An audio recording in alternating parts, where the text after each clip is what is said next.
The stadium's blocking that north-northwest wind, so it's not too bad for the players.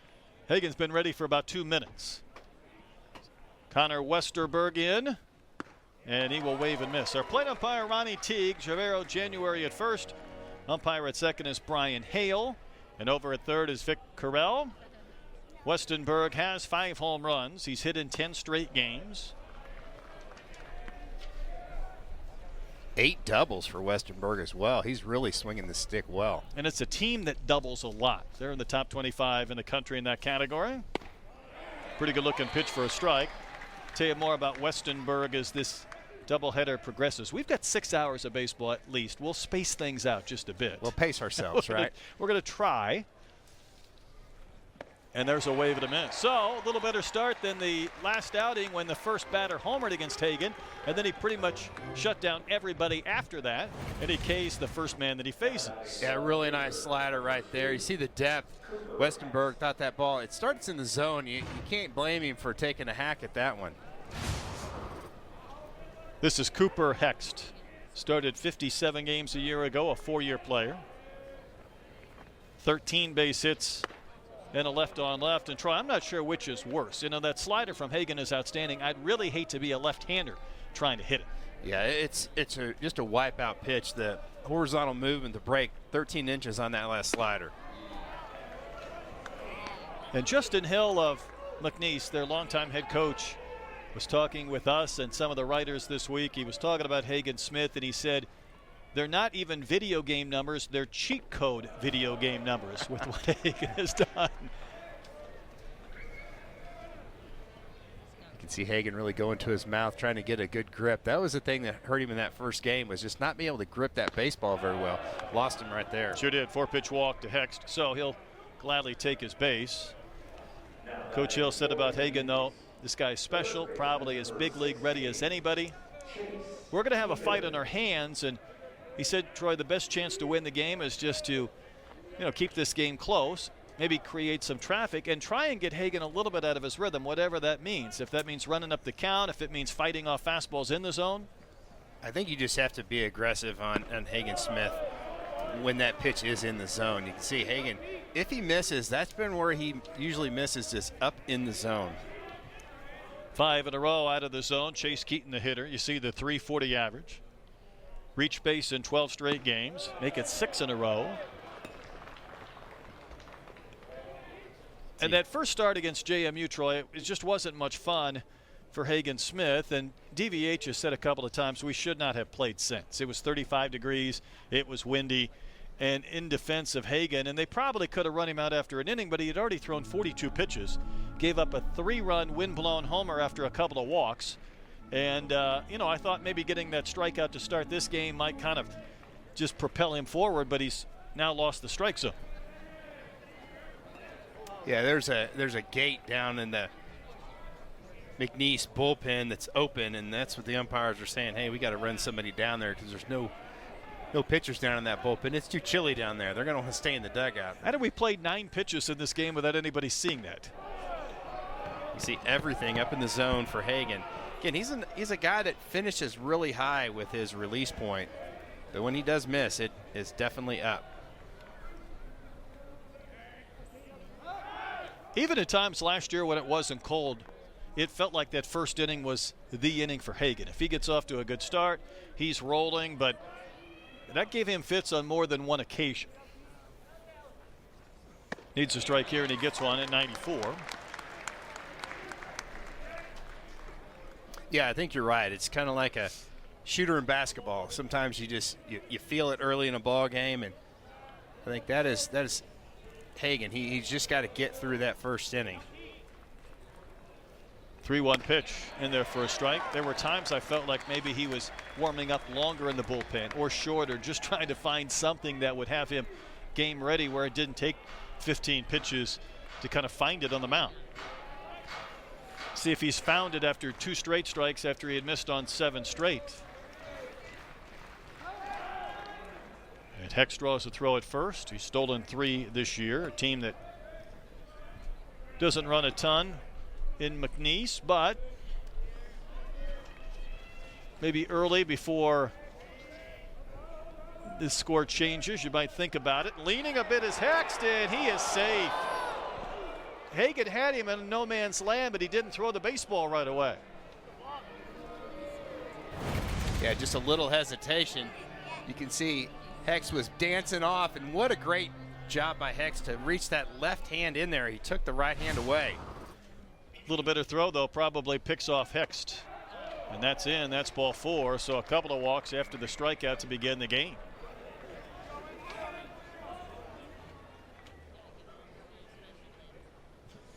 That's the first bat flip I've seen in a walk in a while.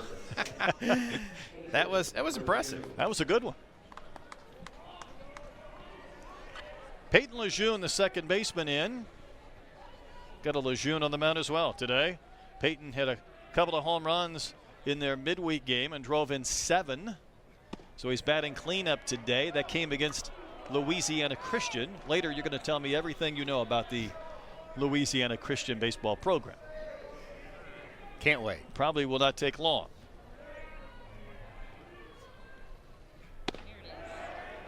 What? He's getting a lot of run into righties, though, isn't he, on that pitch? I think he threw the slider right there just to try to slow that arm speed down just a little bit. That's a good call if that's Hudson White making that call. Just change things up just a bit. There's a chopper to third. Sprague-Lott goes to second for 1. On to first, bounced, and it's offline. McLaughlin picks it, but no double play. And that really would have helped out Smith, a tailor-made DP, but Sousa kind of spiked the throw, and it was a nice job by McLaughlin to go get it.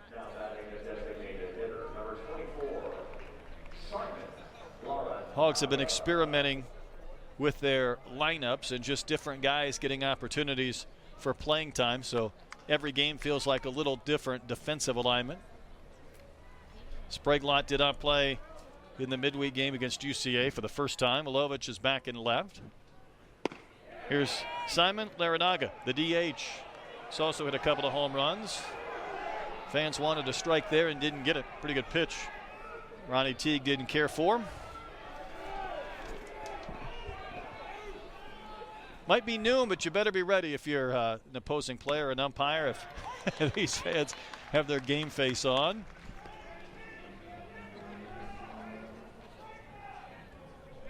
Yeah, they're vocal behind the plate for Indeed. sure.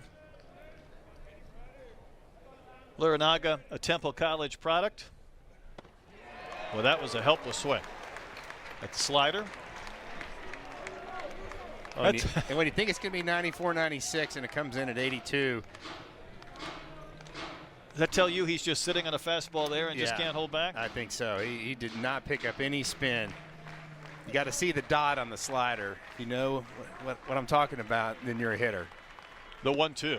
Strike 3 called. Hagan Smith starts and finishes the inning with Kent this afternoon. I heard a lot of comments from the fans that I know that said they really like those pinstripes. All right. I was waiting with bated breath there for a couple of seconds. You're never sure what exactly they might think of anything as Ross Lovich bats. 5th start for Ross. Tell you what, he's made the most of his opportunities in the last 2 games. 7 hits and 4 runs batted in. 7 for his last 10. Even saw him in center field back on Tuesday. Well, he's a good bat to ball type of guy. He knows the strike zone. Transfer from Missouri, so you know he's very comfortable playing in the SEC. Or in the cold, for that matter. Yeah, exactly. You go for playing at Mizzou. They shouldn't be allowed to host a weekend for like the first 3 series. That's right. 3-0 pitch to Lovich, and that is down, and that is ball 4. So, Hogs have a leadoff base runner. Got 3 walks in the first 6 batters in this ball game. That could be a long day, Brett. I think they're both fighting, and aren't they just a little bit in the field? I think so. But tell you what, you can't even see the facial expressions of Lejeune. It's just hair coming out of everything. Back of the cap, down the shoulders. As Vahiva Aloy, the shortstop, bats. Since that JMU series, Vahiva's 5 for his last 33. You see the homer that came the other day on a grand slam in the 3rd inning. Actually had a chance later with the bases loaded in the same game to hit another one. flew out to right. And his first at bat on Tuesday flew out to the yellow line to the top of the fence in right field. Yeah, that was really good to see him take it the other way. And you know he's going to get hot. Ground ball to the left side, fielded by Trehan. To second for one, on to first, double play. Nicely done by the Cowboys. Trehan to Lejeune to Keaton, erasing that leadoff base runner. Yeah, they didn't really panic on that. Trehan took his time, made a good throw. Watch the throw to second base. Again, it gets to him really quickly. He took his time. That's a really good job to stay on the base right there, and they made that turn look really easy. That hop almost stayed down for him at third It really base. did. Here's Kendall Diggs. He had his hitting streak snapped on Tuesday. He had hit in 11 straight. He walked twice and scored a run, but finished 0 for 2. So he's reached base in every game. Good numbers overall with that one homer. Hard to believe there's only one Razorback with more than one home run.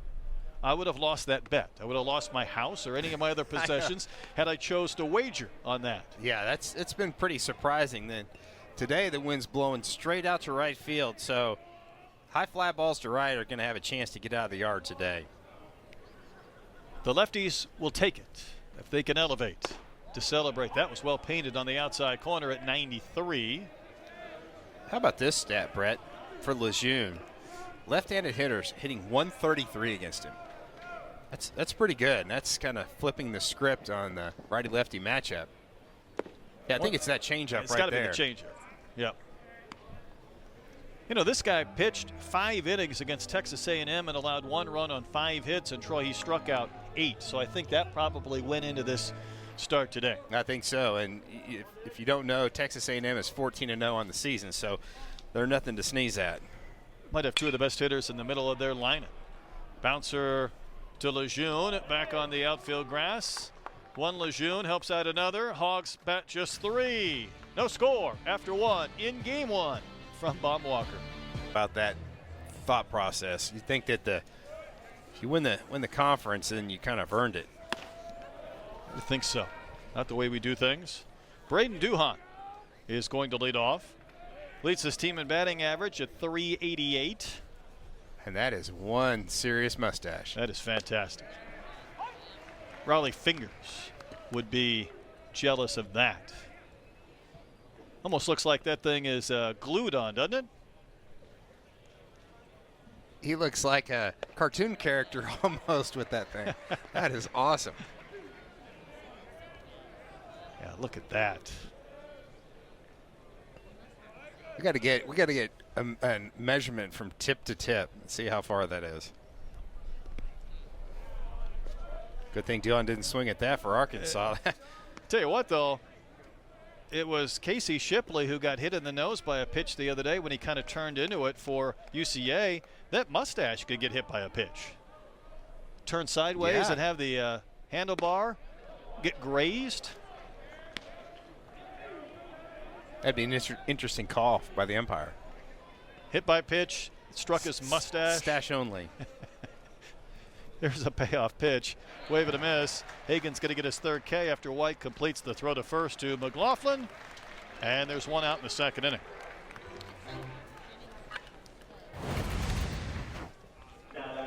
See, the slider is really working for Hagan. And out of the hand, it did. It looks like a strike. And you've got a guy in Duhan that was hitting .388. 7-0 hitter. Easton Dowell, the shortstop in. They are really lean on shortstops. They had 4 at one point. They're kind of down to 1. So Coach Hill has had to get creative. Dowell is a redshirt freshman from Aransas Pass, Texas. Did not play a year ago. Favorite player is Nolan Ryan, so he's got to be a Texan. And Dad's favorite player was probably Nolan Ryan, who was in Iowa City watching Caitlin Clark play basketball. Yeah, that's what you said off air, and that's pretty interesting. I think he dropped a little coin to get into the arena, didn't he? Between my baseball friends and my Hawkeye friends, I got all the story angles, whether they were right or not. The Express was there in Iowa City, and it counts 2-2. Shows you the lure, I guess, of Caitlin Clark for even those you wouldn't think would be women's basketball fans.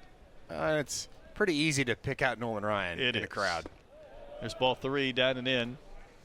Hagen Smith has thrown 32 pitches, only 15 of those so far as strikes. So, again, yeah, the command is a little off so far today. Here's the payoff, and that's down ball 4. So that's his third walk. The one thing about Hagen today, Troy, when he goes up against Mizzou in a conference opener next Friday, it'll be on one shorter day's rest. I don't know if that'll impact at all maybe his pitch count today. I think that they probably might want to back him down maybe 10 pitchers or so. That's just what I would do. I think it makes sense. We'll find out.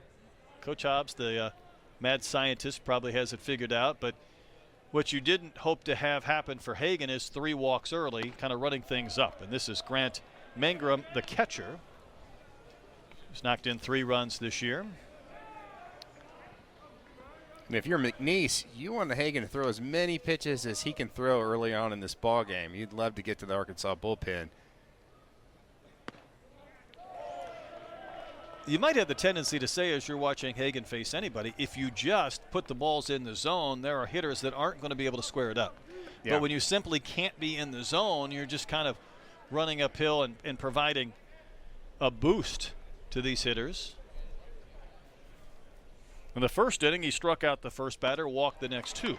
Strikeout to begin the second, then he walked Dowell. Now back in this battle with Mangrum, the catcher. How about a 2-0 slider right there? You can see what pitch that he's got the best command with so far, and it's been that slider.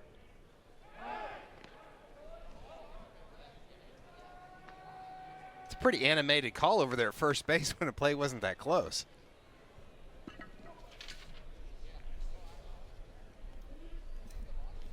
Two balls and a strike. Hagen's next one is chopped foul near the Cowboys dugout. And another slider. I don't know if he can throw that thing enough to where he can come back and find the feel of the fastball, or whether we're going to see a lot of sliders based on the fact that fastball's been up in the zone a lot. It wouldn't surprise me. Hagen thought maybe he had a pickoff at first. A little closer play. I don't think these Cowboys are running, but I think they're getting caught just watching Hagen's slightly unusual mechanics or delivery and then having to scramble. Well, I've seen a couple of the Cowboy runners like take a little hop. That's strike 3 called to Mangrum. Hagen may have gotten a bit of a break. He'll gladly take it. That is strikeout number 4 to go along with 3 base on balls. Yeah, really tough take right there by Mangrum. He thought it was up and away. I think he might have a good argument. K-counters are busy today. It's a Hagen Smith day. Then again, I don't know if it matters if it's Taggart or Moline either. Just keep posting the Ks. Better have a lot of tape. A lot of tape. A lot of placards. Gage Trahan, the third baseman, will bat. Freshman from Sulphur, Louisiana. Yeah, they've been doing, the Cowboy runners have been doing a little dancing out there. They're just trying to do anything they can to get in Hagen Smith's head. And like you said, they're anything to kind of disrupt that rhythm. Seems like they've been pretty successful so far today. Pitch to Trahan is a called strike. Might find yourself back in the dugout if you hop at the wrong time. Get picked off. That's a bad feeling when you're in the air and the ball's coming over first base. It usually doesn't work out well for you. Stay connected to the ground. 0-1 to Trahan, whose father and uncle were state champion ropers. There you go. I'd take baseball too if it came down to roping and baseball. Baseball's a little more random and unfair, though.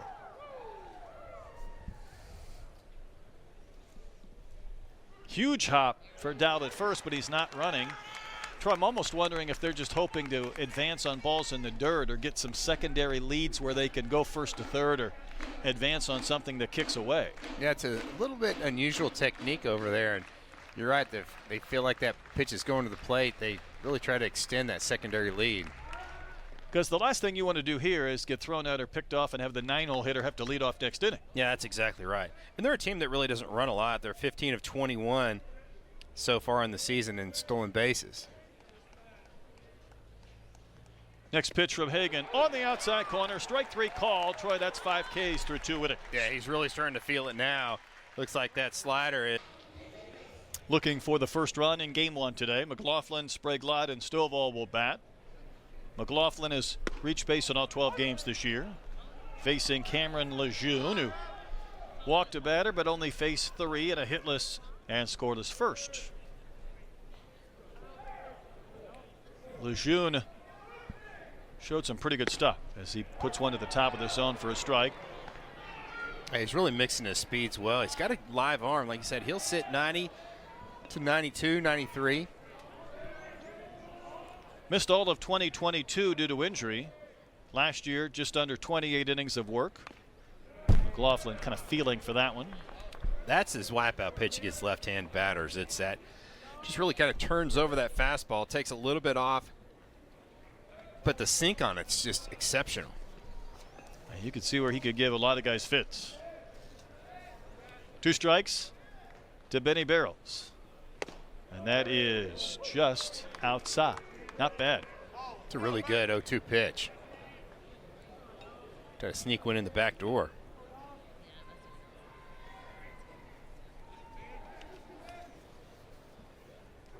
Next one on the way, down and out.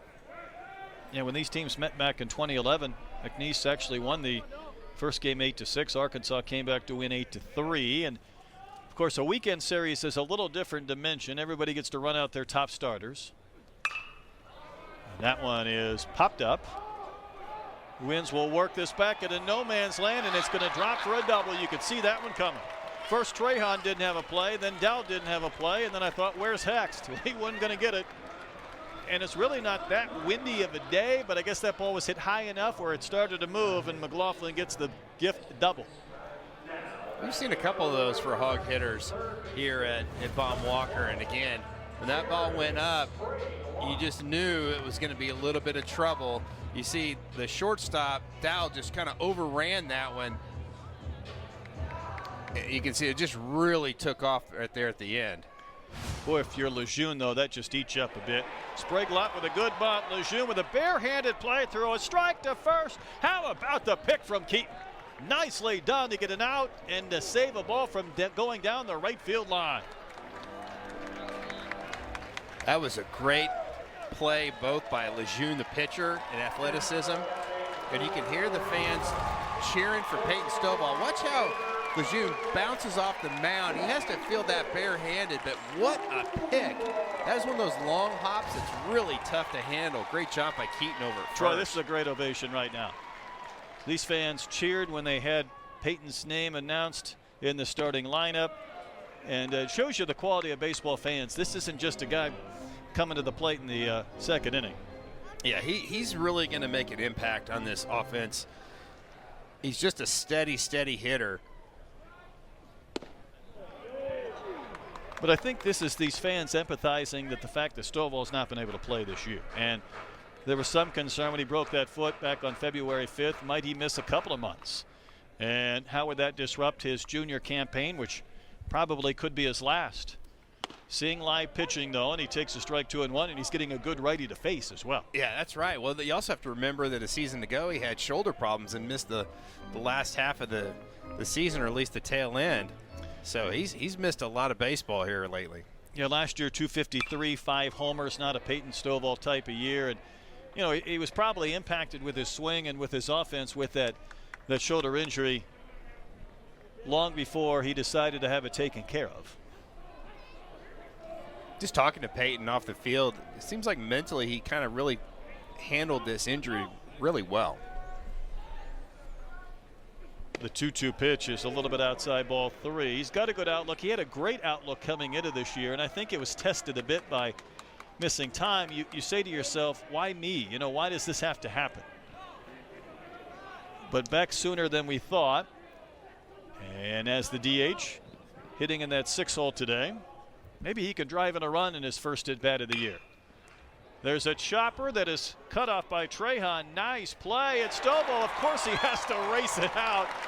And he gets the infield single, probably hoping that he didn't have to bust it down the line in the first AB of the year. But he smelled a hit, and he got one. And that was a long 90 feet for Peyton Stovall. Yeah, you just can't turn off that aggressive nature in a player. It was a great job by Trahan to get to that baseball. He did all he could, and you just wonder that Stovall reached out and his good foot hit the base at least. Troy McLaughlin should have been a third, right? I mean, he came about a third of the way and then he froze, Yeah. but there's no chance once that ball goes in the air that he's not going to advance to third base. And Hudson White will bounce one to short, and for the second inning, Arkansas has rolled into a double play. Pitcher's best friend in the first and second innings for the Cowboys. It's a big number. Hagan struck out 5 through 2 innings. Back to the top of the lineup, Connor Westenberg, who struck out to begin the game. Hit in 10 straight.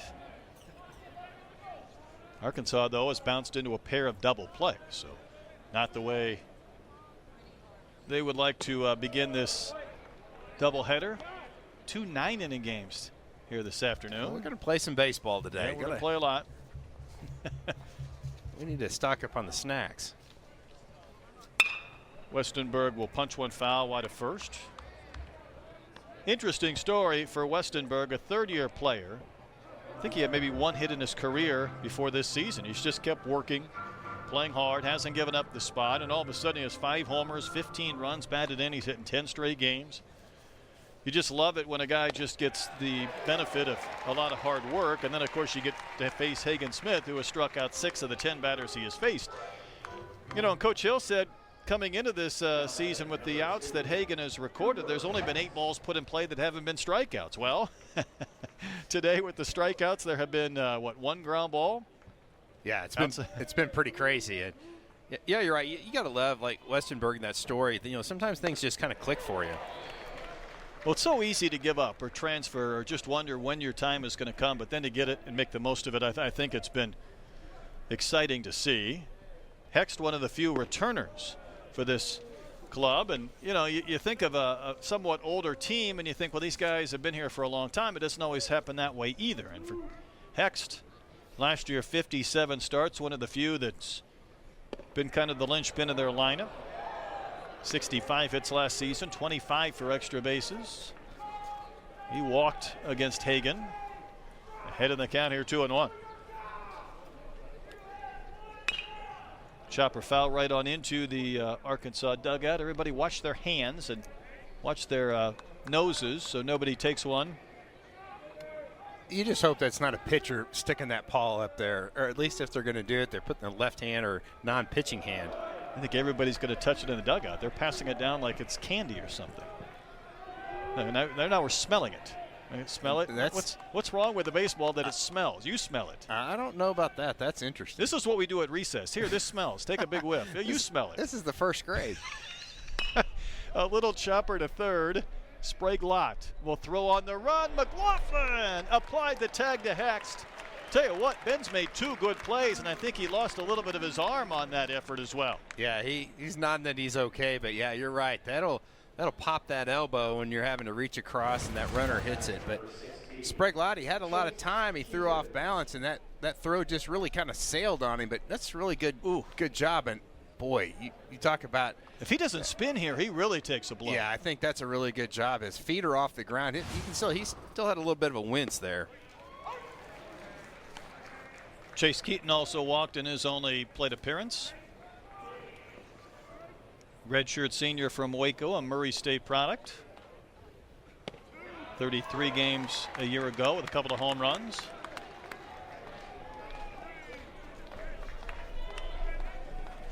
Hagan Smith has put up eye-popping strikeout numbers really all season. And he has struck out 7 batters through 3 innings. How about 36 strikeouts in his last 15? He's had some injuries. They've kind of had to battle through that and really just keeping their composure. Hey, congratulations. We've now reached 50 degrees, and our Hawaiians will appreciate that, including Nolan Souza as he steps in to begin things. I think mentally when you go from 49 to 50, it makes a difference. Oh, yeah. It's all the difference in the world. Lejeune's pitch is outside. I think Razorback hitters against Lejeune, he does such a nice job of having a lot of sink on his pitches, and I think you have to see the ball up in the zone to have some success against him. See what he does, 2-0. Just paints at 93. And we told you his good numbers against A&M when really that series did not work out well for the Cowboys. But I think we have figured out since how good Texas A&M is. They're one of the 2 undefeateds. And they have 2 hitters in the middle of their lineup that I think any team in the country would take, Lavalette and Montgomery. And that's what he did against A&M, 8 strikeouts. But I'm talking about 2 hitters that are All-American candidates. Yeah, they really are. They've been swinging the bat well. It's a really good at-bat right there by Nolan Sousa, the freshman. A lot of times you see young players that get their opportunity and they try to do too much in a situation. Sousa just letting the game come to him. But you're right, those guys at A&M, they're special. Lavallette's been doing it for a few years now. I think he hit one against Voss on opening day that went over the bleachers and right, and then Montgomery homered in his first A&M at bat. So that gave you a clue that those guys aren't your normal middle of the lineup hitters. Ty Wilmsmeyer back in the lineup, back in center field and hitting 9th again today. Arkansas is just looking for somebody to drive the baseball to the outfield.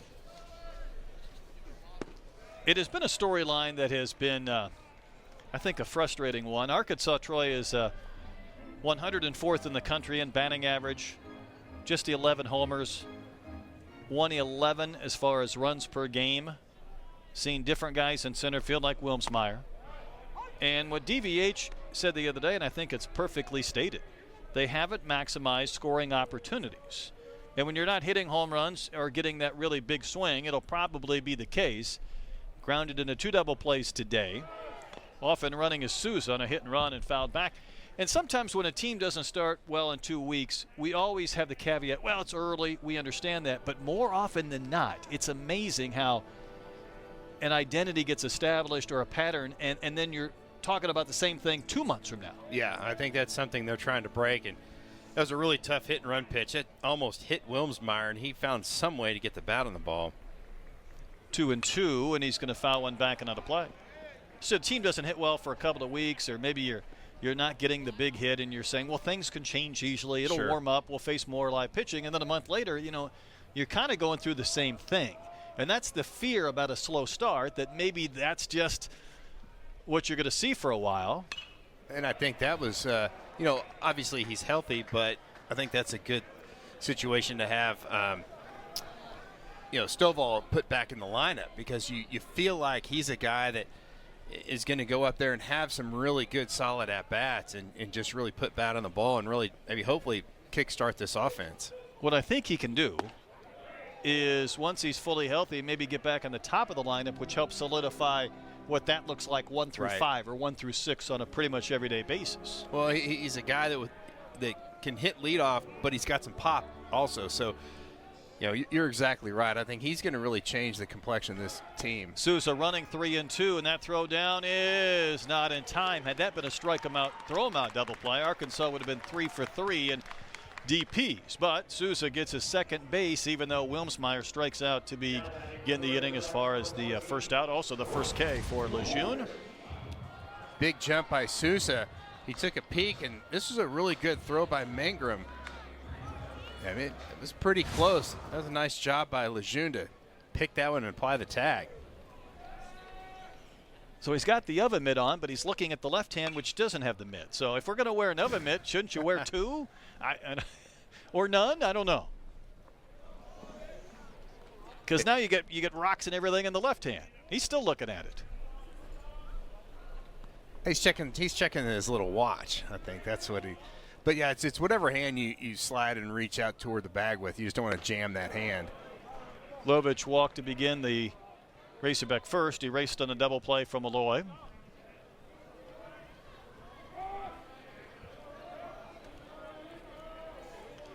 Still looking for the game's first run.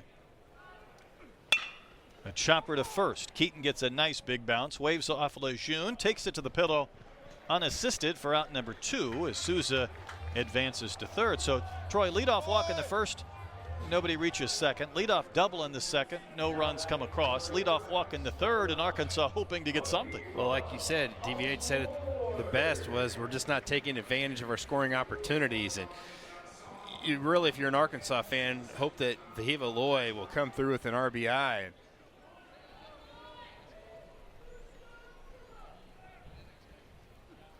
And Vahiva takes one down the middle for a strike.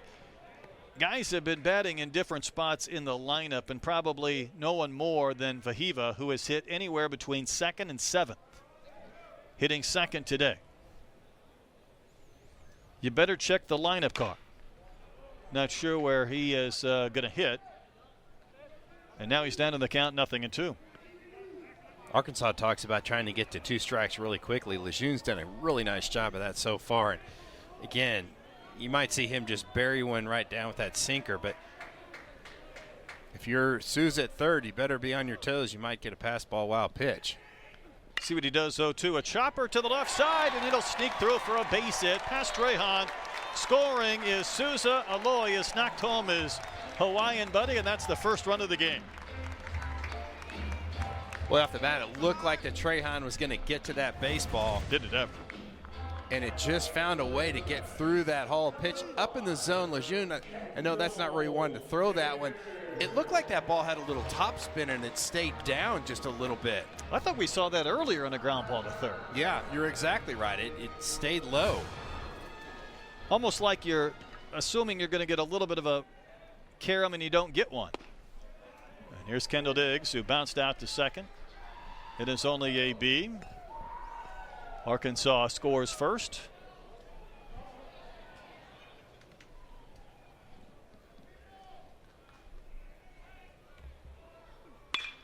That was smoked off Lejeune. It's going to bounce to the other Lejeune, who will make the play at first. That was 107 off the bat. And let's hope Cameron Lejeune is okay. I think he told his teammate he's... It was scary. And Peyton Lejeune almost grounded into a double play back in the first. He's one of the few to put the ball in play. 7 strikeouts of the 9 outs. And there's Cameron. I got a feeling that heart's beating a little bit faster now, if it wasn't already. That was a Lejeune to Lejeune special. He almost caught the ball off the ricochet. 107 off the bat and you're out. 107 off the bat and you can live to tell about it. That's strike right. 3. 8 strikeouts for Hagen Smith through 3 1/3 innings. He's up to his old tricks again as far as just posting 1 K after another. Not only 8 strikeouts, but 4 looking. And that is just dotting the inside corner with a fastball. So that is 37 strikeouts in his last 15 1/3 innings.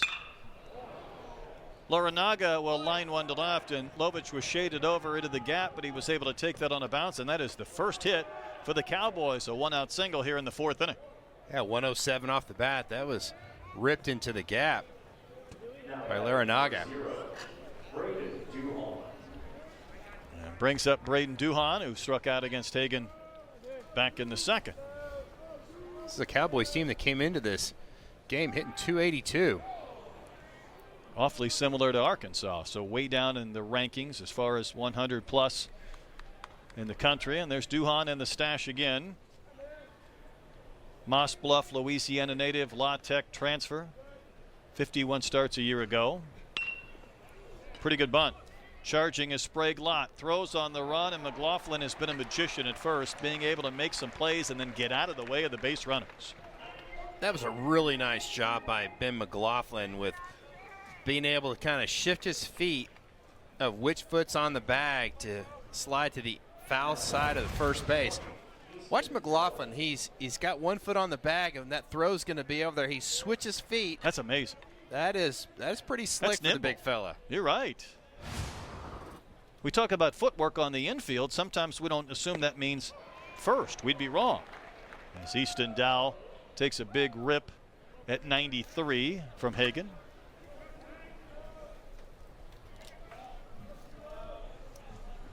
Cowboys have their 2nd runner in scoring position today. A big chopper to third. That is a foul ball. Sprague Lott's been busy here this afternoon. Got a couple days off, and then the ball's finding him over there at third base. Sure is. Well, now that Peyton Stovall's back, though, and he is DHing today, I'll be curious to see what that does for that 2nd, 3rd base combination defensively. 2-strike pitch, down and out. Peyton Holt, Jared Sprague-Lott, Nolan Souza. It seems like there's 4 guys for 2 spots. Yeah, and there's some guys they might get some DH time, and there's a lot of talent between those 4 players. I would agree, which makes it tough. Wave and a miss. Hagan with 9 strikeouts through 4 innings and 38 strikeouts in his last. Yeah, he does not look like a freshman. He is That's put a big together boy, pretty isn't it? well. Yes, he is. Tony V gets him in there. Here's Ben McLaughlin leading off the bottom of the 4th inning against Lejeune. We'll see how he responds after being smoked on the play that ended the 3rd inning. But there have been just some amazing performances around college baseball already this year, and I think we're witnessing one today in Hagan Smith on the mound. What we haven't witnessed enough of is hits and runs, and maybe that'll change, although Lejeune has been up to the task today. Boy, and he is just pounding the bottom part of that strike zone and inducing a lot of ground balls from those Razorback hitters. McLaughlin got a bloop double when the wind brought a pop-up back that probably should have been caught by any number of Cowboys, but it fell, and then he was left at second base when Arkansas hit into another DP. Hogs got a run on a seeing eye single in the 3rd from Malloy, and that's it. And that one fouled away. I think that Lejeune, the thing that's so impressive for me so far is just his ability not to leave balls up in the zone. And I think that's why you've seen him not really giving up long balls. And hardest thing for him all day is seeing that watch. I'm telling you, need some shades on the mound to be able to see it. A little bright out there. 2-2 to McLaughlin. This one down the line in left, and the ball will bounce, and then it rolls by Hext. It's going to go all the way to the wall. And McLaughlin's had 2 doubles today, and both balls could have been caught. Neither one was, and he's living right here this afternoon. That's when your teammate's going to rib you a little bit, saying, you know what, you're just a little too lucky today. Yeah, and the ball off the bat, that was a tough read for Hext. McLaughlin really got jammed, and then what is that? That you just got to find a way to keep that ball in front of you, because McLaughlin's going to be standing at first, and guess what Arkansas has done? Ground into a whole bunch of double plays so far. Well, that's a good point. No, it's a real good point. Sprague-Lott with a sacrifice bunt last time up, and he's trying to bunt again, and I don't get that at all. But well, it'd be different if the wind's blowing straight in 30 miles an hour, but it's blowing out. This is the one guy who's been at the top of all of your offensive categories, average and RBIs and base hits and whatnot. Came in hitting 417. You want him swinging the bat. Drive something to the opposite field. He tried to do it there and came up empty. You know, talking about Hexton left, I think it was the first game of the year. Westenberg was in left. He raced back to the fence at A&M, tried to climb the wall, fell down, and then caught the ball on his belt. That's a highlight in itself right there. Hadn't seen that in a while. 2-strike pitch is high to Sprague-Lott. If you're Sprague-Lott, you've just got to find a way to move this runner up to third base. It feels odd, though, playing for 1 run. That's what is befuddling to me. You know, I know Arkansas has had a problem getting the big inning, but sometimes when you play for a run, you get a run or you get nothing. Yeah, I think so. I think you've got to just make some big time swings and just try to find a gap somewhere. 2-2. Mile high pop up, and the wind will keep this, I think, near that dugout railing, and another one drops. Trahan got over there and couldn't make the play. Did he take his eye off that baseball at the last second? I think he was trying to find the fence. And that's where his players have got to tell him. A lot of times you'll hear guys count down, like, how many steps do you have before you come to the fence? Yeah, see there, he took a little peek right there at the very end, and it cost him. That could be a big play right there for McNeese. But you're right, his teammates kind of cleared out. Yeah. They've got to help him on that one or say, that's your ball, Trahan, and rather than the catcher. That could be a big break for Arkansas.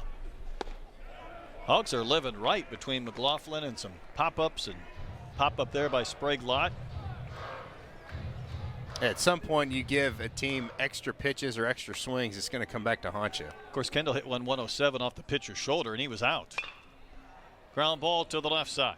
Trahan will make the play, so an out that doesn't advance McLaughlin, and Sprague-Lott doesn't make the most of the pop-up that drops. So Trahan kind of gets off the hook, and so did the Cowboys, and they'll gladly take it. That's the first out.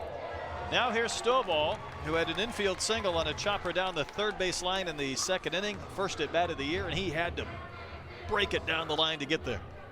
Yeah, he had a big lunge in that last stride. Don't you know the DVH is going good foot, hit the base.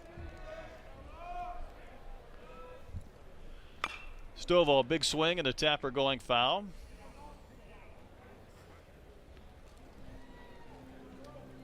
Remember, left-handed hitters coming into this ball game only hitting 133 against Lejeune.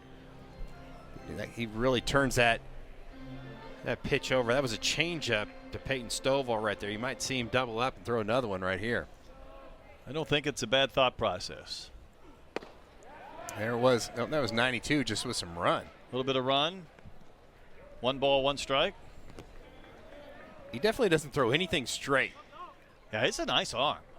And you could see why Coach Hill wanted to throw him out there in game 1. Next pitch, chopped softly towards second. Lejeune will scoop and flip and retire Stovall, who again had to sprint up the line. Nothing easy about his 2 at-bats, and McLaughlin goes to third. And, you know, sometimes when you haven't seen live pitching, it feels like you're kind of chopping balls. You're just not barreling them up just yet. Yeah, I think so. It's going to come for Peyton Stovall, but that's the difference. If that would have been a productive ground ball by Sprague-Lott and McLaughlin's at third base, that's a run right there. That's an RBI. Just that little ground ball, because you doubt they're going to play the infield in the 4th inning. Hudson White hit a double play previously. Strokes one to the gap in right center field. It's down. It's all the way to the fence. Big 2-out double from White will score McLaughlin, and Arkansas has taken a 2-0 lead. RBI number 7 for White. He and the Hogs needed that one. He's seen 2 pitches and swung at both. Yeah, pitch up in the zone. That's uncharacteristic for Lejeune so far in this game. And White hit that hanging breaking ball, scoring Ben McLaughlin. And you're right. It's a good sign for Arkansas fans to see one find some grass out in an alley. Fans something to have something to cheer about out there in the pen. Souza walked, swiped a base, scored in the 3rd. Knocked in 5 as Souza. Ground ball sharply hit to short, bobbled by Dow. He got flat-footed with that runner in front of him, Troy, and just didn't attack that baseball quite the way he probably would have had White not been cutting in front of him. Yeah, I think so. I think Hudson White did a really good job. Watch Dow. He gets crossed up. He fields the ball like he's fielding the backhand instead of really getting in front of it. Coming through it. Yeah, he just kind of got all tied up on that ball.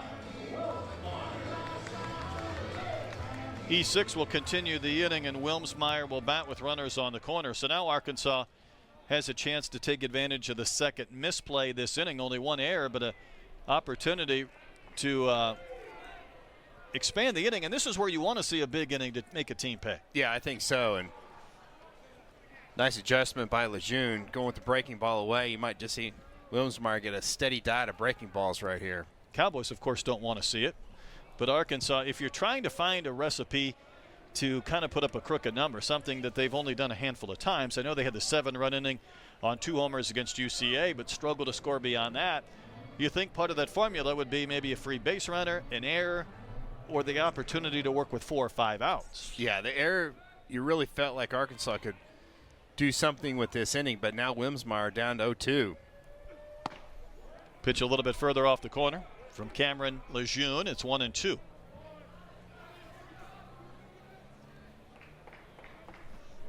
Pitch count approaching 70 through 4 innings, so I don't know if maybe 1 more inning's a possibility for Lejeune. Souza runs. That's going to be a wave and a miss in the inning end. So Arkansas gets the 1 run and a couple of doubles. 4 innings come, or so we can assume, out after 4. Will McIntyre enters the game. Yeah, McIntyre, he's just Mr. Consistent, and I love the line that Matt Hobbs says about Will McIntyre. He said just swallows up innings. He just kind of is out there, pitches to contact, and has really leaned on that cutter this year. Grant Mangrum, the catcher, struck out looking his only time in. LSU Eunice transfer. The number is for Will. Really good with that 2.08 earned run average.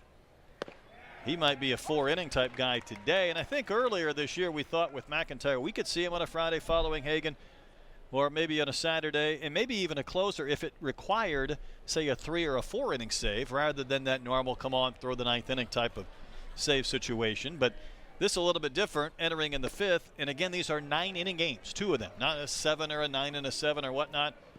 We're going for the long haul today, which means we'll probably have an extra inning game because that's usually the way that works. Some extra free baseball after 18. Why not? The 1-2. See, McIntyre, that's where he lives. He's just going to live on that outside corner. But he does have the ability to bust a hitter in. You get him lean out just a little bit. See what Hudson White dials up How right about here. Cutter? Yeah, I think so. Go with your best pitch. That would be the cutter. That's a really good take. That is well off the plate, but it starts in the zone, so Mangrum really being patient at the plate. You saw Hudson White saying, hey, keep this one in the zone. Payoff pitch from McIntyre. Poked foul outside of first. Well, it looks like the Hogs and the Crimson Tide are going to overtime in Tuscaloosa, so we have to wait another 10 minutes to get our full complement of viewers. They had the lead. I guess it just kind of slipped away toward the end, huh? It's a big first half lead, 15, 16 points-ish maybe. Senior day in T-Town, though. Hogs try to spoil it. Arkansas leading 2-0 in the baseball game. High fly, playable right. Welcome to the game, Kendall Diggs. It's been quiet out there, but he'll put that one away. And he easily really heads that play, and McIntyre knew that as soon as that ball went in the air, that was the batter was out with, like you said, with the infield fly rule. I think myself included was kind of forgetting that, and then after he made the tag, he just rolled the ball back out toward the mound for the third out, and everybody's like screaming at him, going, what are you doing? He's like, started pointing up in the air. He's like, infield fly. No, I think it was a veteran move, and I applaud Will because usually things go haywire when a ball will fall, even when the fly is called, and it was obviously an infield fly. You see it drop, and the one thing he knew, well, he knew two things. He knew it was an infield fly, and he knew you had to apply a tag because Right. The thought was if you just step on the plate and walk away, that run's going to score. You're not required to advance because the batter is technically out, so a tag has to be applied. And to me, I think it was him taking off and racing behind the plate. Most people would assume, I'll just stand here, someone will make Right. the catch. He was sprinting behind the plate. Yeah, he just great heads up play as soon as that ball went in the air. And you got to remember, Arkansas won that game 9-7, so that was a critical play. And McIntyre was, I think, the only one just right off the bat knew what was happening. And it doesn't matter how long someone's going to have to go get that baseball. It doesn't matter how long you played the game. It's only natural for one of those crazy situations to take place and be in the wrong place at the wrong time, or forget to go back up a play, or forget it's an infield fly. And that's when you put a tent over the circus and things get out of control. He kind of calmed everything down.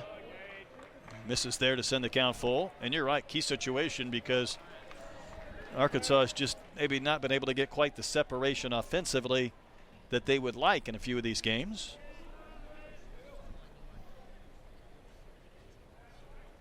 Looks like White's punching that thing in on the pitch comm now. Just throw the cutter. Rung up is Trahan by Vic Carell at third. It was a bit of a delayed appeal, and I thought maybe he had checked. Instead, that's strike three. I got to see this one again. Yeah, Will McIntyre throws the cutter right under Trahan's hands. Yeah, I think that's a good call. It sure looked like that barrel went past. I think it's easier to see right here. That's a swing. Yep, that is a swing. That's a great job by the third base umpire. He was all on it, Vic Carell. I think he was almost saying, surely they're Yeah. going to appeal to me, right? I mean, I'm ready to go. And they ring him up. And Westenberg, the batter, back to the top of the lineup. I know there hasn't been a lot of success so far for the McNeese Cowboys, but I'll tell you one thing that has impressed me is their plate discipline so far. They have really made these Arkansas pitchers work. Haven't we said that about most of the teams that have come here? this year? I honestly, I think that's the approach. You know, you're going up against just elite starting pitching for Arkansas, and so you've got to find a way to try to get maybe into that bullpen. It doesn't get any easier with Will McIntyre. Westenberg shoots one into left for a base hit. He's now hitting the 11 straight games. Played back in by Lovich. Second hit for the Cowboys. And I kind of think it's the approach for all of college baseball now. We know the strike zone, don't expand it. He tried to go on that outside corner and yank one into left and did so. Yeah, it's a really nice swing, and you can just tell that the confidence that Connor Westenberg has at the plate. He just was one of those guys. He just thinks he's going to get a hit up there, and that's how you have to approach it. Fun story this year for the Cowboys. Cooper Hext is 0 for 1 with a walk. He's probably thrilled to see a right-hander in there, even though it's McIntyre with his good stuff rather than Hagen Smith. Only natural, I believe. Yeah, I don't think I'd like to be a lefty or anybody facing Hagen Smith right now.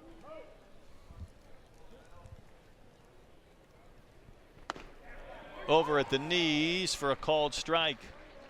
Sometimes don't you think what McIntyre gets that low strike more than others because that pitch starts so high on that vertical drop? Yeah, he is straight over the top, and he has a lot of, they call it downward tilt, and it seems like you're just kind of almost throwing off a mountain.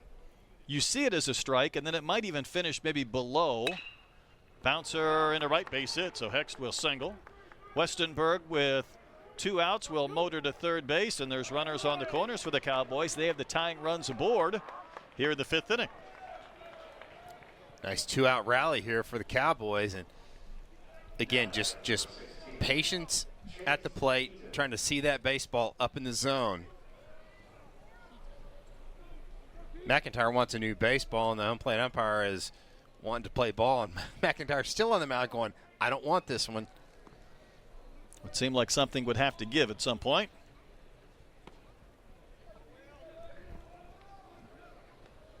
Wearing those pinstripes today. You wear pinstripes when you were we did not have the pinstripes. I'm a little jealous. jealous. You have the softball uniforms you had to pull over your head? Yes, absolutely. Those were winners, weren't they? We did not have button-ups.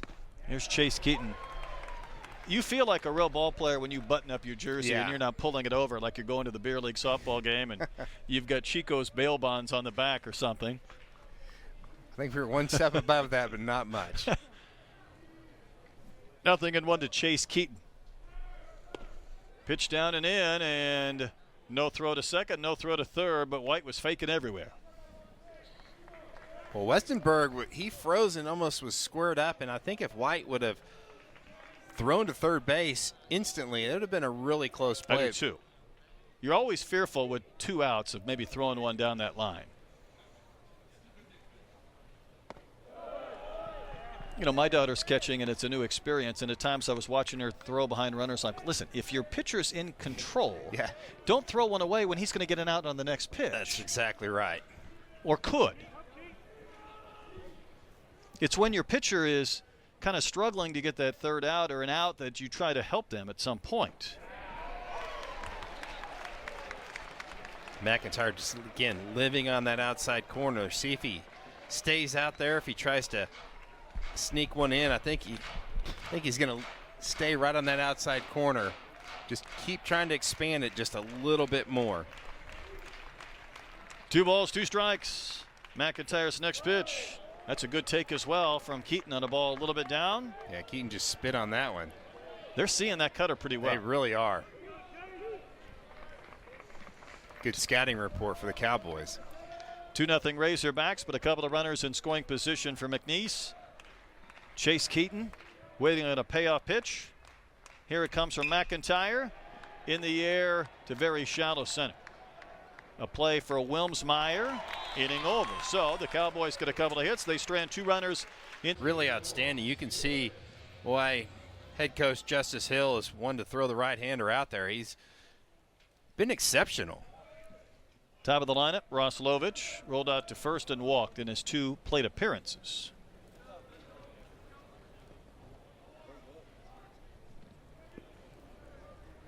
Hogs have 5 hits.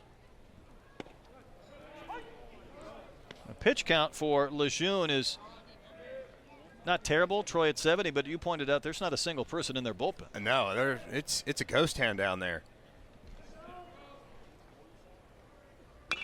You just wonder how long they're going to let Lejeune go. It would seem like 15 more-ish pitches might be at that number. Which you'd think he would get this inning. So I'd almost want to have somebody down there at least starting to stretch her a little bit. And just in case a couple guys get on. That's right. Lovich has made the most of his opportunities in the starting lineup, and as I say that, he will single into center field. So 9th hit in 19 at-bats for the Kansas City area native, the Mizzou transfer. Hawks have their leadoff runner aboard, Troy, for the 5th straight inning. Yeah, that's really impressive. That's a great job right there by Lovich. Not a bad pitch. That ball's not even in the strike zone. It's off the plate, and Lovich just deposits it into center field.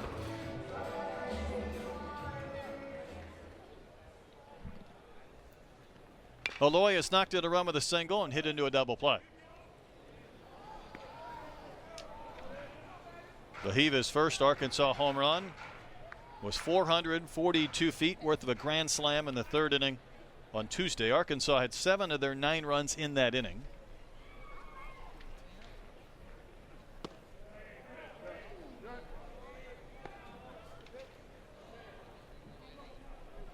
Since that opening series, he's 6 for his last 35, so you feel like there's going to be a stretch where he's going to punish somebody in a weekend. But again, just kind of waiting for a handful of breakout performances that might change the overall narrative of the team offense. I think so. Vahiva's one of those guys, he really likes the ball up in the strike zone. Waves through a pitch that was a little bit down in the zone. And this is what's really hard. Cameron Lejeune, not only is he a great pitcher, but he's quick to the plate. He's like 1-2, 1-3 to the plate. So it is really tough to try to steal a base off of him. And he holds runners well, too. So that's just a great combination. And then you've got Mangrum, that catcher, who throws the ball really well. So Arkansas, you better get a big jump if you're going to try to steal a base against this duo. Nice stop by Mangrum. Lejeune trying to see if Aloy would chase and strike out. It's like they're going down to the wire in OT in Tuscaloosa with about 29 seconds left. Alabama has taken a 4-point lead. Feels like basketball season's been going on for 6 months this year. It has been a while. And that's not a good feel when it feels like it's been that long. Strike 3, inside corner to Aloy. And Lejeune continues to paint. Well, he had Aloy leaning out over the plate, and then he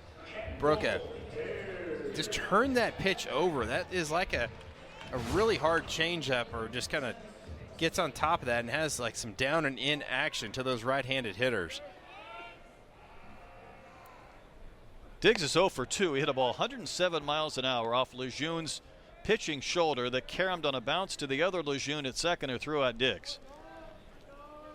You know, you're happy to get the out. You're happy you're not injured. You're happy you're not decapitated at some point, as hard as he hits balls back up the middle.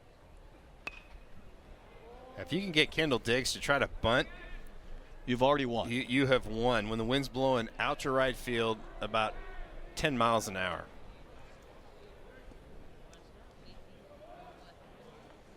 Old Glory pointing towards the scoreboard. 0-2 to Diggs. He'll wave and miss. That's back-to-back strikeouts for Lejeune. After the leadoff single, he's gone strikeout. Well, he can really bury that changeup, and I think that's what it is. But the thing that's so impressive is it's only about 5 miles an hour difference from the changeup to the fastball. But you could see that pitch coming out of that last replay, and then it takes a hard downward turn. It really dives off the table. McLaughlin has a couple of doubles today. One was a pop-up that probably should have been caught. Another dropped in front of Hext and then rolled by him to the wall. So he has reached base in 13 straight games. Tell you what, Lejeune's pitch count isn't crazy. He might get another inning, Troy. Yeah, he really hasn't had very many stressful innings so far in this ball game, but again, if you're a Razorback hitter, to have any success against him at all, you better see the baseball up in the zone, because he just buries the bottom part of the zone and out of the zone as well. Next pitch, way high, delayed steal attempt by Lovich, no throw. Ross was not going with the pitch.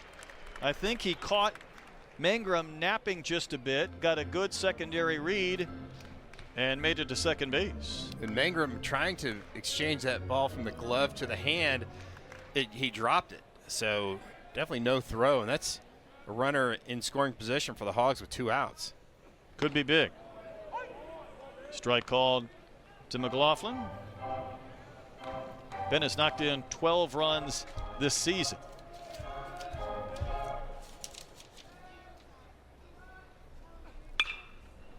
Team leader is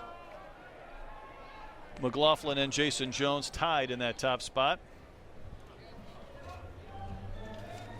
Well, anything the outfield's going to score Lovich, first of all, he runs well, but the outfield for McNeese is very deep with that wind blowing out.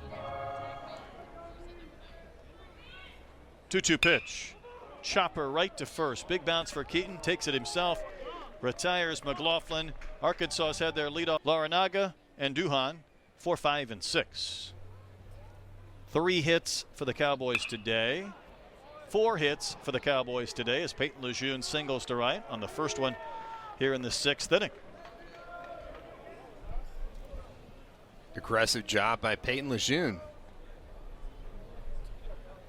Now batting number 24, Simon Laranaga. Simon Laranaga, next man in.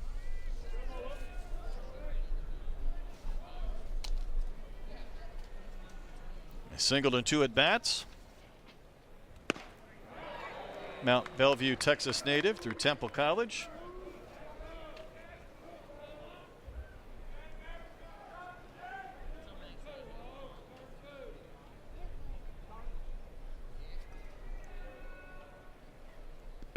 That bounced in front of the plate. White was able to get a chest protector on it, but can't smother it. Free base for Lejeune on the wild pitch. Yeah, nice job by White. That's all you can really do is just try to it's hit well in front of home plate. It takes away the double play for Arkansas. This is the inning you feel like, if you're a Cowboy fan, that you want to try to push across a crooked number, not just one. Wave it a miss. That was maybe the best depth or break on that cutter in a while. Yeah, 5 inches of vertical break on that.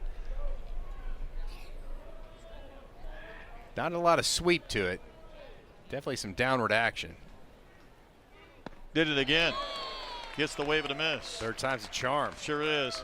Keep going to the well. 2nd K for McIntyre. Yeah, just kept inching out a little bit more. It was well off the plate, but again, it starts in the zone. You can see Hudson White really applauding his pitcher, so that's right where I wanted it.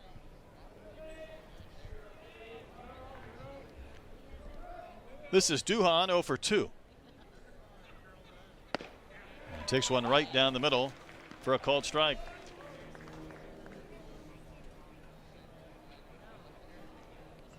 Duhan's brother, Dustin, was a 3-year starter for the Cowboys, 2016 through 2019.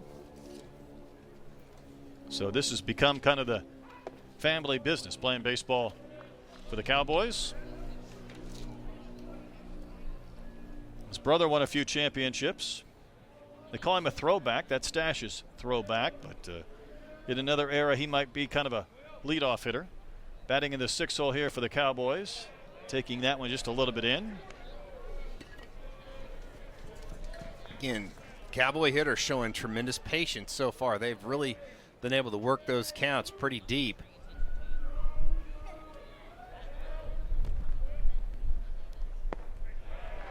There's a wave and a miss. You know, when we instituted the pitch clock last year, it was needed. It was needed 3 years ago. Should have been done in Major League Baseball and then college baseball and minor league ball. And there's a couple of things that go into that. One, pitchers throwing harder, more strikeouts, fewer balls put in play. And then part of it is hitters who know the strike zone. There's a liner over the leap of Souza into right center field. Duhan will chase home Lejeune. A pick and a throw to second base in time to cut down Duhan, but the lead has been cut in half. Really nice swing right there by Duhan. Stayed with that pitch a long time, and that was a really good job by Ben McLaughlin to come up with that baseball and throw a good ball to Vahiva Loy. You see that pitch is down in the zone. Duhan does a great job. This is why you hit the cutoff man right here. Digs the one hopper, but what a job by McLaughlin to field that one hopper and throw a strike to Vahiva Loy. I think you get an outfield assist for that as well. And this is Dowd who's going to punch one past Souza, who is playing up the middle. And that ball will roll out into right center for a base hit by Dowd. Now how big is that cutoff and that out at second base? Otherwise, this game would be tied. You're exactly right. Just to complete my thought, though, Troy, we were talking about these hitters and their patience.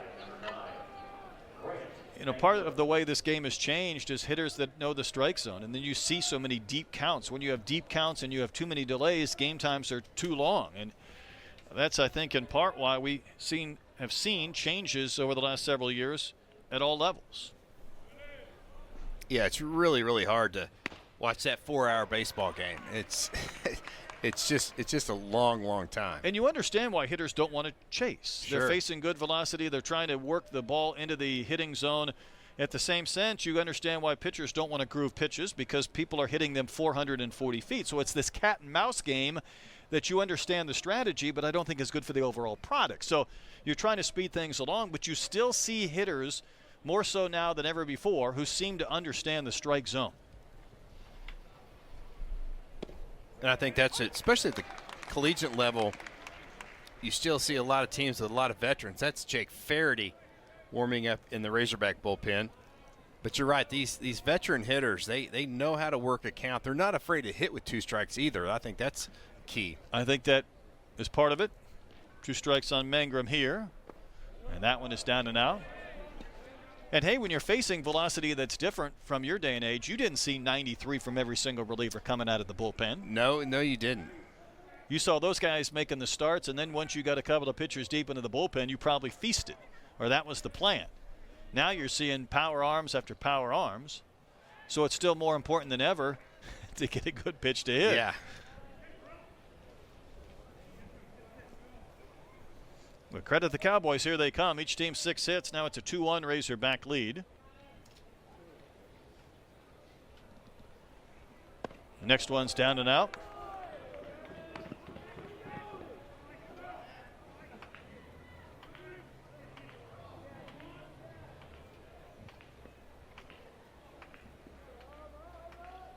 Feels like a similar script for most of these Razorback games. Good starting pitching. Pretty good pitching overall. Not enough offense by their normal standards, and another tight game, middle, late innings. I think these Razorback fans are going to have to look down at their fingernails. They may not have much left. 2 balls, 2 strikes. Those that switched over after the basketball game won OT get a 2-1 game in the 6th inning here. Softball was in a 0-0 game last night for their second game. The rain came down. They didn't resume it, and they just canceled the whole thing. It ceased to happen, I guess. Never took place. Not to be made up. On a 3-2 pitch, McIntyre fields the comebacker on the dirt portion of the hill. Throws out Mangrum. Inning ends. Cowboys get a run on 3. 3.9 ERA. Top 30 prospect in their system. Here's Sprague Lott, who takes strike 1. I had a guy last week in Houston who had been drafted in the 35th round by the Cleveland Indians, and I said neither of those exist. There is no 35th round. There's no Cleveland Indians. You'll tell your grandkids, hey, I was drafted in the 35th round by the Indians, and they're like, who? What? No, you're lying. There is no Indian team. There is no 35th round. So that's when they think you're making it That's up. right, no doubt. Sprague Lott's 0 for 1. I will say, though, that Kershaw, there's a lot of guys that will throw like him because you emulate people and deliveries that have been successful. And Kershaw's been one of the best in the last 15 years. I had a kid at a Perfect Game National Showcase last year at the Diamondbacks Park who came in and he said, you know, my favorite guy is Kershaw, and I've got 1,000 pages of bios, and I'm not underestimating that. He starts with his hands high above his head, drops them down into the slot, and I'm like, well, not only is he a Kershaw fan, he's imitating him. At the perfect game level? Yes. Slow ground ball to the left side, and that'll be another hit for Arkansas that's been placed in the right spot. Sprague-Lott with a dribbler that was knocked down. Malloy had an RBI single similar to that earlier. Hogs will take him. They could use more against this tough pitcher in Cameron Lejeune. How about another leadoff hitter getting on base for Arkansas? Just a seeing eye single. And this is the only thing you can do if you're Dow at shortstop. You've just got to make a spectacular play. That's 6 straight innings, though. Arkansas's had their leadoff man on, and they've only scored him twice in the starting lineup before the game. Got that big guard on that front foot. I think he's got 2 guards, if I'm not mistaken. He's got a pad where the injury took place, and then the guard on top of it. Hits a little pop-up that will carry out and almost drop. Nice effort by the other Lejeune to stay with it and to take a hit away from Peyton, and that's the first out. Just never gave up on that baseball. Yeah, it's a great job by Peyton Lejeune. He looks a little bit like our Peyton. He does. See Stovall reaching out for that changeup right there, and Peyton Lejeune with a great effort. Perfect read off the bat. And again, if he doesn't make that play, that's a base hit. Hudson White is hit into a double play, doubled in a run. I think he's seen 2 pitches today. The double was much needed because it made it a 2-0 Arkansas lead and cashed home McLaughlin, who had reached on a double to start the inning, but was in danger of being stranded.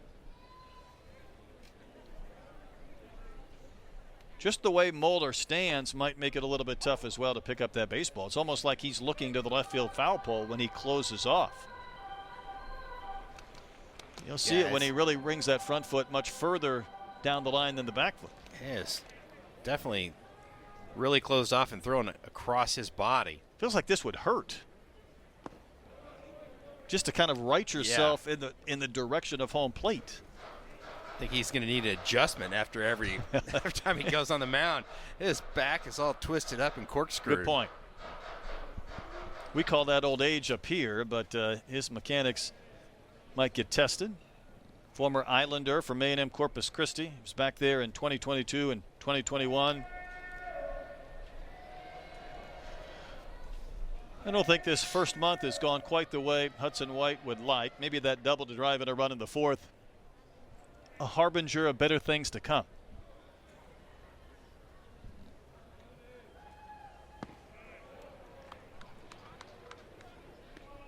Remember, he was the leadoff hitter on opening day. Yeah, he runs really well for a catcher. He's got pretty good plate discipline as well.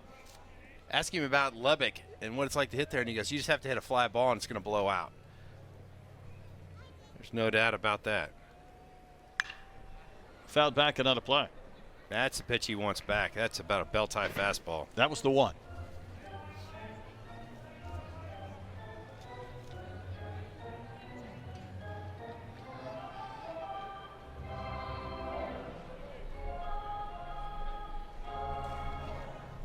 One on, one out, and the Rays are back 6th inning in a 1-run game again.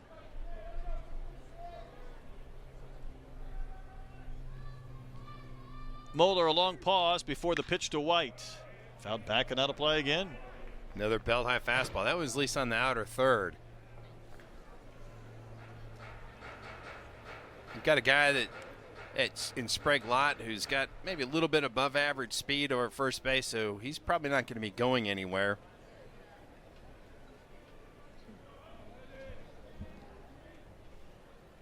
Arkansas looking for a crooked number at some point. They've been tough to come by. Now the count's gone full.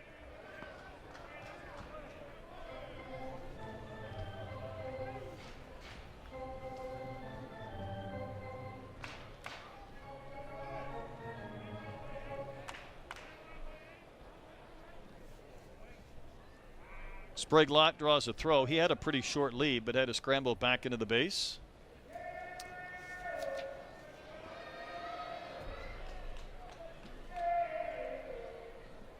I think if you're Arkansas, it's a good time to start the runner right here. He'll run, Liner into right center field. It's down. Sprague-Lott will turn and go to third base. Duhan will fire it back into second. Razorbacks have runners on the corners with one out. It's a really good sign for Arkansas fans and Hudson White. Not trying to pull that pitch on the outside half. The second hit of the day, both have been to the right side. The double to right center field and the base hit to right field right there. Sprague-Lott running on the pitch. He easily cruises into third base. Now, if you're Arkansas, if you're Ty Wilmsmeyer, you've got to find a way to get that ball to the outfield. We might have a pinch hitter in Peyton Holt right here. For Souza. For Souza, excuse me, yeah. But again, Holt will hit, and this is where you have the luxury when you're talking about having a couple of guys still vying for positions. You can play the left on right game whenever you desire. Well, right-handers are hitting 333 off JT Moeller, and lefties hitting 0. So, little different. See the numbers for Peyton. 4 knocked in. Arkansas has hit into a pair of double plays today, trying to avoid that here and elevate this one-run lead. Soft little flare out into center, dropping base hit. Holt sees one pitch, drives it a run. The throw goes to third. It's not in time. Holt will follow to second, and the Hogs have taken a 3-1 lead.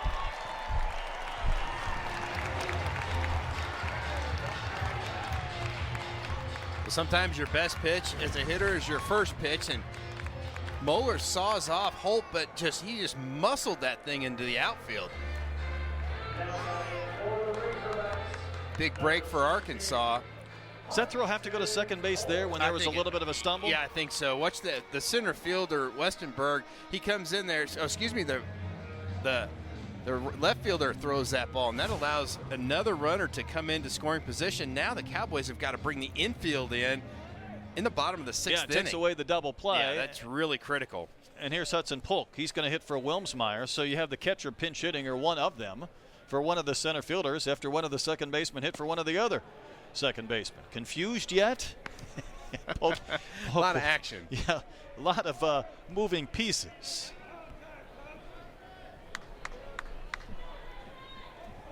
Hudson had the grand slam in his first at bat of the year. Came against Grambling. Nice job by Mangrum to save a run. That's about a 55-footer right there. Mangrum just sacrificed his body to stop that one. That's a run right there. If you're Hudson Polk, you just got to drive this baseball to the outfield. Got to lay off the breaking ball down and away.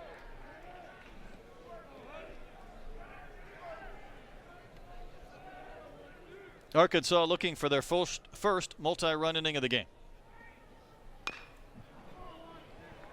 Polk barely made contact, rolls one foul.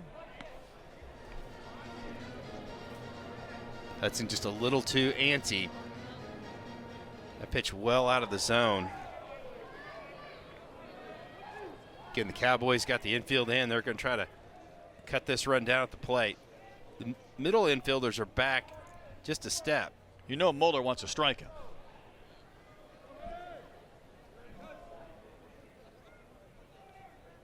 Long pause before the pitch to Polk. Another great job by Mangrum. That is not easy to kind of contort your body when the pitch is bouncing and that far outside.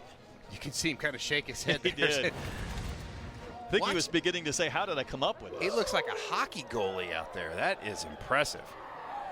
Well, what a great job. 2 balls, 2 strikes, infield at the cut of the grass all the way around, and that is just off the corner. The count has gone full. Now, if you're Moeller, do you come back and challenge Polk after you've been nibbling to try to get that K? I think you go with the breaking ball down and away right here. Polk has shown he's chased the ball down out of the zone. You need the strike after you walk him. It's no big deal. I think you're right. And there's the wave and a miss. Gets the K.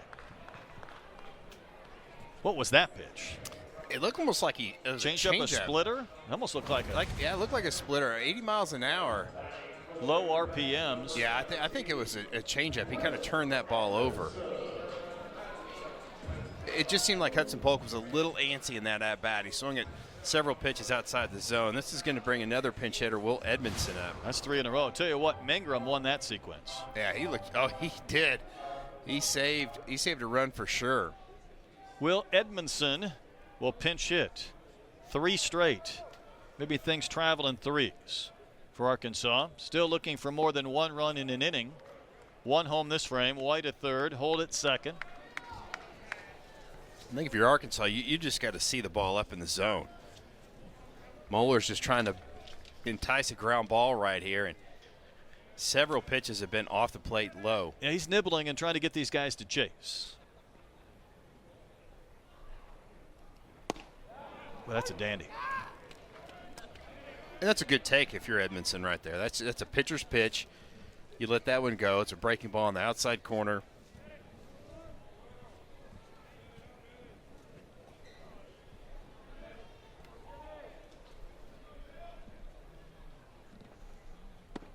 He just keeps working on that outside edge. Yeah, I don't think if you're Edmondson, you can almost take away the inside part. Just give that one up and just be hunting that outside third. Was that a changeup or a splitter? Again, that spin rate was 1586. That's barely moving. Yeah, that's got to be some kind of a splitter. There it was again. Wouldn't throw that many right-on-right changeups, would you? I don't know. I'm trying to figure out that pitch, but yeah, you're right. That spin rate is almost non-existent. 3 balls and a strike to Edmondson. Fly ball in the air to right center. Duhan has it measured. The inning will end, so the Razorbacks get a run, but they strand 2 in scoring strong innings and see if he can shorten this game. Yeah, I think so. If he throws strikes, he is very tough to hit. Let's see what the Murray State hitters do. I bet they're going to be pretty patient against Jake Faraday.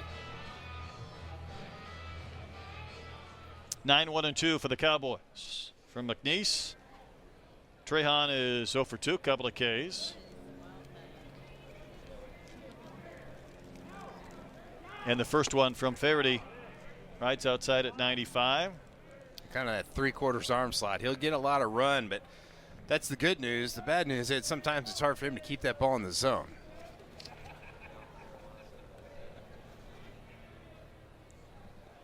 Worked on a cutter as well when he was rehabbing from that nerve injury in his throwing hand last year.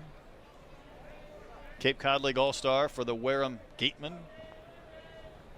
DVH in the opening Swatters Club of the Year said kind of throws an easy 97 to 99, but he added the good news now as he throws it over the plate. Yeah.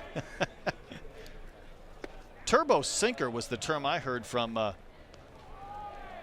few of the other pitchers, and a wipeout slider. So the terminology is A+, if nothing else. Oh, yeah. Turbo sinker, wipeout slider. Love that. He's got the good goggles working there, too, or sport shades, right? There's a liner off the bat of Trahan into center for a base hit. Cowboys have had 8 hits to the Razorbacks 9, and I tell you what, they have fought all game just as Murray State did last weekend and pretty much every team we've seen this year. Yeah, just a great swing by Trahan. That's a fastball that's just tailing away. And you're right. These mid-major teams that have veteran players, they are not going to go anywhere. They're here to fight. Back to the top of the lineup for Westenberg, who's 1 for 3. That's a pretty good pitch at the top of the zone for strike 1 at 95. Westenberg extended his hitting streak to 11 straight with that single back in the 5th inning. He was stranded at third. That was the first inning for McIntyre. Cowboys left runners at 2nd and 3rd. They got a run in the 6th. It could have been more. A little soft fister that DVH might catch. If only he was ready. Come on. What's going on? That was a nice soft little one right over the railing. He's like, I don't know. He wasn't in his normal spot or he would have made the play, I'm sure. Trying to get a hold of Peyton Holt's attention to kind of do some positioning. Good point, Holt. Hit for Souza. Trying to figure out who's going to cover second. I think with the velocity of Faraday, they're probably going to have Aloy at short cover second base. He's still got a long ways to go, and when the Cowboys are down 2 runs, they're probably not going to run in this situation anyway. By the way, it's Jones in left, Edmondson in center as well. Wholesale changes. Wave and a miss. Faraday gets the K for the first out of the inning. With some really nice sink right there. A 95 with a lot of run. Is that the turbo sinker? It has 19 inches of horizontal break on a fastball at 95. That's just crazy. Well, that would be a turbo sinker. Yeah. If you throw 95, turbo's got to be in there somewhere, Well, right? I think so. This is Hext, who singled and walked.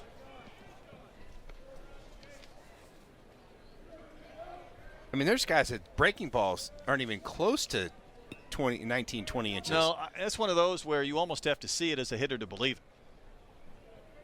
And then once you see it, you kind of wished you didn't. It's that his finger's on the side of the baseball, and that's just getting that sideways spin, and that's why there's so much run on that fastball again. All right. So if you start it down the middle, it's going to run out of the zone. You almost started over the inside corner and let it run away? You have to. Well, he did there, but it finished down 22 inches. Horizontal break. I think that's probably why you almost want to start Faraday closer on the rubber to first base. I would agree. And that looks like where he's positioned now. It's hard to see with those boats that he's got on for shoes right now. 3-0 pitch. Wave it a miss. What was Hex doing? I don't know. Hacking 3-0. Maybe think he's going to take one out and tie this game up.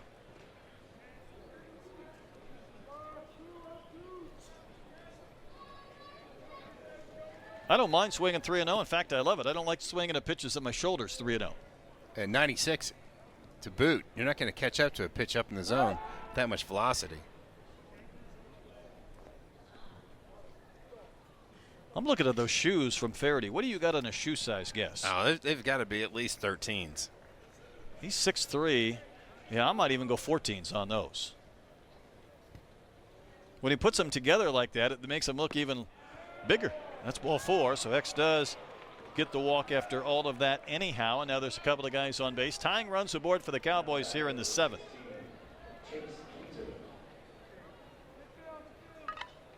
And here come the Cowboys. Great at bats.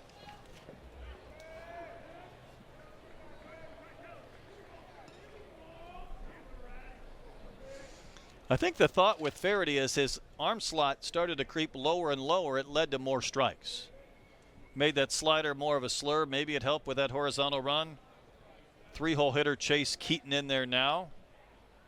He does kind of sling it, though, doesn't he? Yeah, he really does. I'm really surprised they haven't called a slider just to maybe slow that arm speed down just a little bit. Sometimes you saw Hagen Smith do that early in this game. When you can't locate that fastball, throw something different. Next one's high again. Arkansas does have some action in the bullpen. Third pitcher used by the Razorbacks. Hagen went 4 innings, 64 pitches, 1 hit and no runs, and 9 Ks. McIntyre, a couple of innings, gave up a run. Now it's on to Faraday. Gets the much-needed strike at 96. MPH.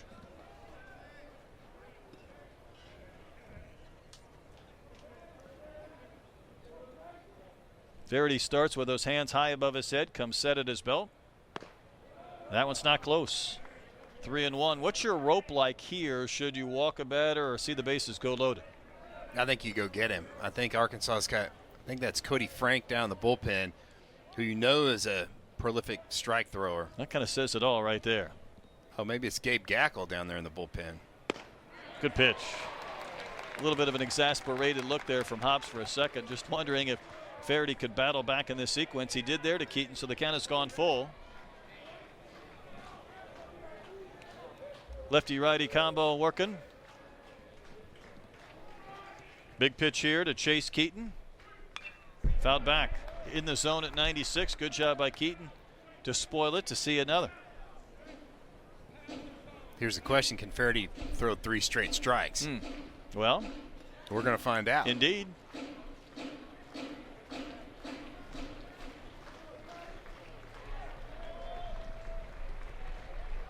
Trahan at second, Hext at first. Single and a walk this inning. Faraday struck out 1. Payoff pitch. Spoiled again. Great job by Keaton right there. Just finding a way to put barrel on ball. Those aren't full swings, but they've served the purpose of prolonging this at bat.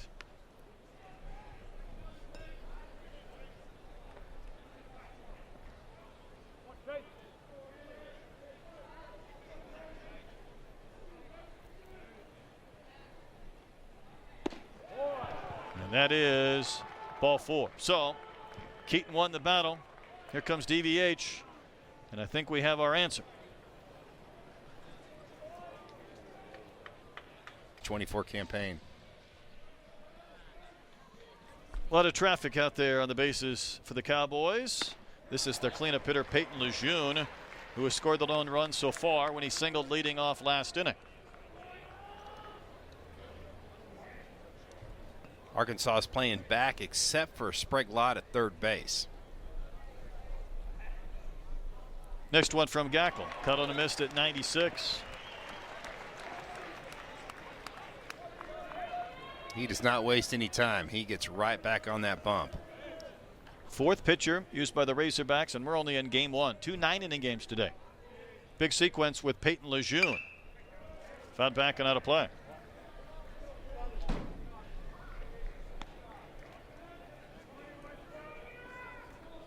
Faraday responsible for the 3 base runners. Single and a pair of walks.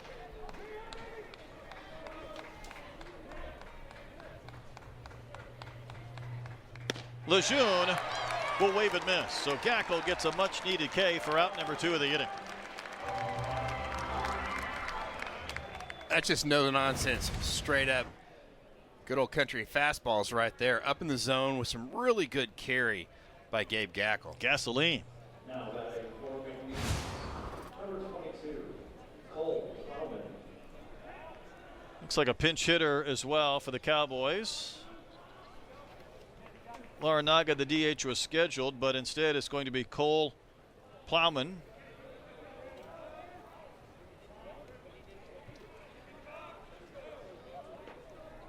Fort Worth native, Wichita State transfer. Hit a home run, knocked in 3. Well, he's got 3 teammates out there now. Soft ground ball to third. Sprague Lott throwing on the run. The inning is over. How about the job by Gackle out of the bullpen? 12 words out of Fahiva. He's a laid-back guy. I enjoy talking with Fahiva. Always a smile on his face, unless it's really cold. And he hammers one foul into the McNeese dugout. I think that got a piece of somebody. I think it did too. Knocked somebody off the railing. I think it might have got them below that screen or below the padded top barrier. But Arkansas is 2, 3, and 4 up in the 7th. There, is everybody okay? I think it just hit him in the hand. All right. Cowboys had the bases loaded with 1 out in the top of the 7th, but Gackle did a great job to keep this at a 3-1 game. So Arkansas has been looking for separation all day, all month, all season. Been tougher to come by than normal. I just feel like these Arkansas bats are going to wake up sometime, but fans would love it to be sooner than later.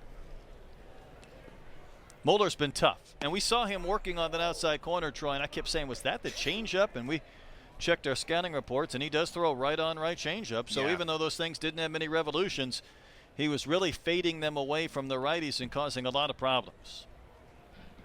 Yeah, he commands the bottom part of the zone. You're going to have a lot of patience against Moeller.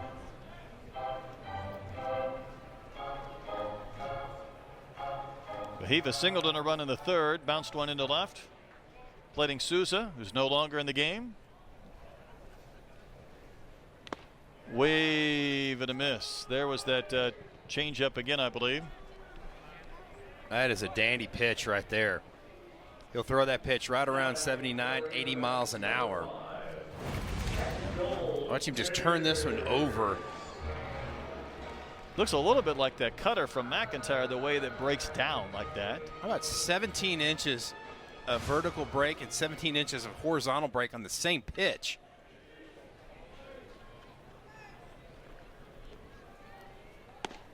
Kendall Diggs takes strike 1. Kendall's 0 for 3. Hit the ball hard once off the pitcher Lejeune, but it ricocheted to the other Lejeune at second for an out. Struck out in the 5th.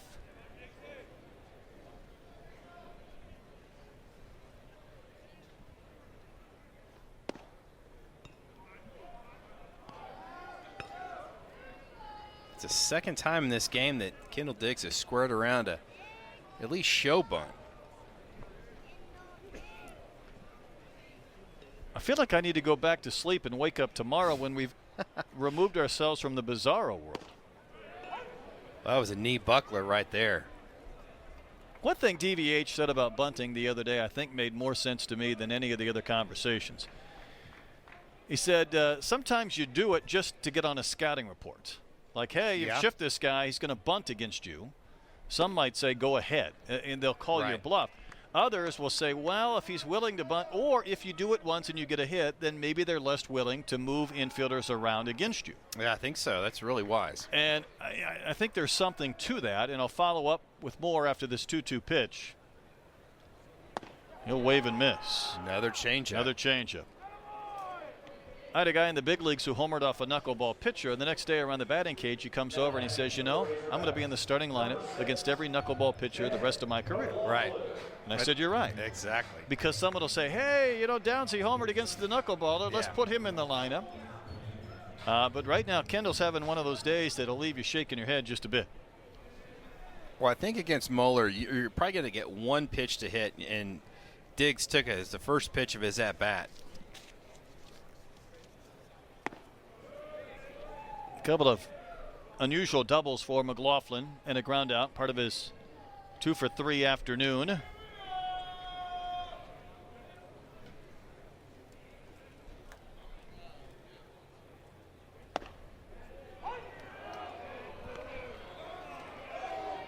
Living at the bottom part of the zone is JT Moeller. If you could walk up there and place a pitch in certain spots, you couldn't do it any better than what he's done throwing it to these hitters.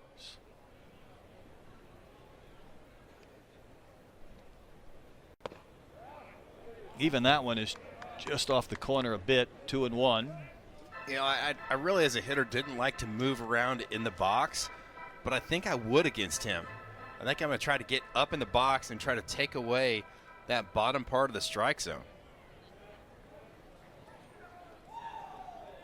That pitch right there, that is just a great pitch. You've seen that as a hitter a couple of times. Every hitter's seen it so far. You've seen it from the on-deck circle, and I don't think you still have a good read on it.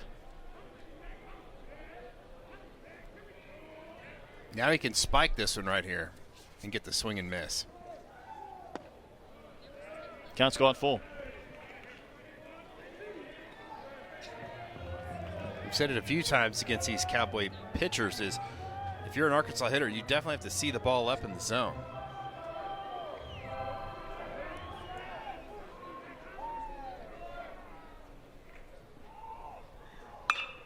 McLaughlin skies one in the other center. Westenberg was playing deep, loses his hat, but catches the baseball and the inning ends. Hey, last week Arkansas lost a huge baseball fan, and that's where we are. Indeed, and Gabe Gackle did a really nice job in relief. Faces Duhan here, and the ground ball goes to second. One pitch, one out. Nicely done to begin the 8th inning.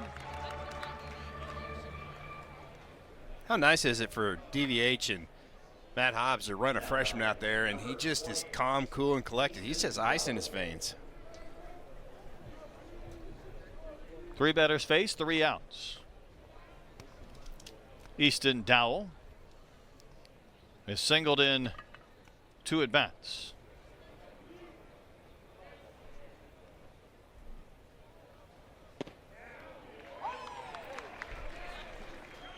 Gackle did get the save on Tuesday against UCA. Troy, he walked in a run, and it was 9-7, and I thought maybe he might not finish. There's a big bounce at a Peyton hold, and then he dropped it, and he throws to first to still get Dowell, and the Hogs have to feel fortunate on that. I think the Cowboys are going to challenge this one. I think you almost have to right here. I would agree. I don't know if Dowell was running the entire way thinking he was surely out, or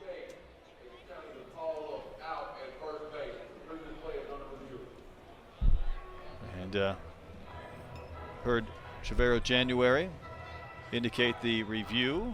I'm with you though. Win or lose, you'll use this opportunity. You want to get your leadoff runner on or get a guy on with 1 out. Yeah, just with the exchange from the glove to the hand, and boy, that's really close. Tell you what, in real time, I couldn't tell, but I might. This will not help here. This angle, but I think he's safe. I think he's safe as well.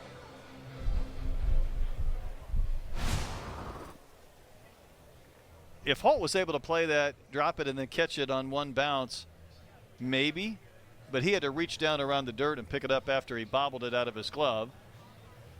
And that one hurts because Gackle had been cruising. I mentioned that on Tuesday he walked in a run to make it 9-7. The bases were loaded. Base hit could have tied the game. Extra base hit could have put Arkansas behind, and they left him in there, and he got a K to win the game. Yeah, you can see. You wonder if the runner is running full speed right there. I don't think he is. I think he was just kind of putting it on cruise control. I think he's safe. See, this is going to be a better look. Oh, yeah, I think he's safe. Well, yeah, I do too, but that's kind of bang-bang, isn't it? Is it enough to overturn it? The tough part is seeing the ball in the glove right there of McLaughlin. To me, that's safe. But, again, I'm with you. If you claim that you can't overrule the call in the field with that, then I guess I won't protest too much.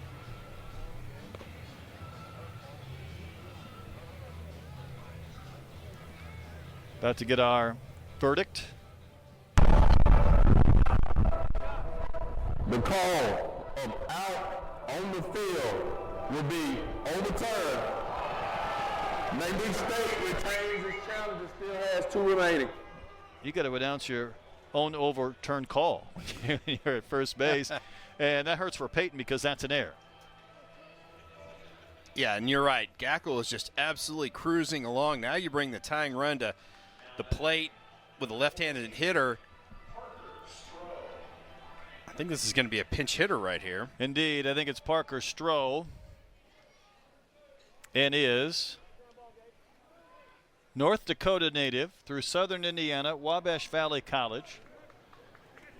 And, of course, he represents the tying run. He has 1 RBI, no homers this year. And the wind is blowing out to right field. It is. It is going to carry if it's up in the jet stream.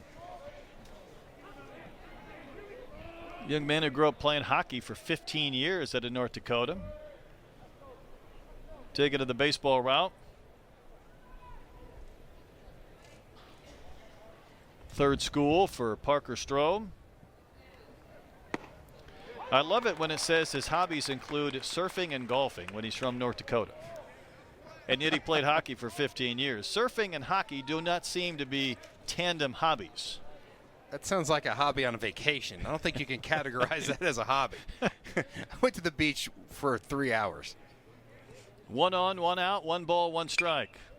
Fouled back and out of play. How about back-to-back changeups by Gabe Gackle? And he threw them both for strikes.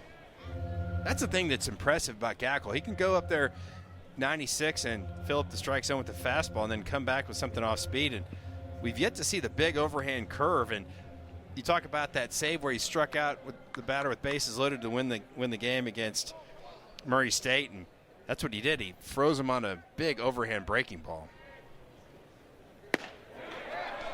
Paints went a little bit off the corner at 95 mph.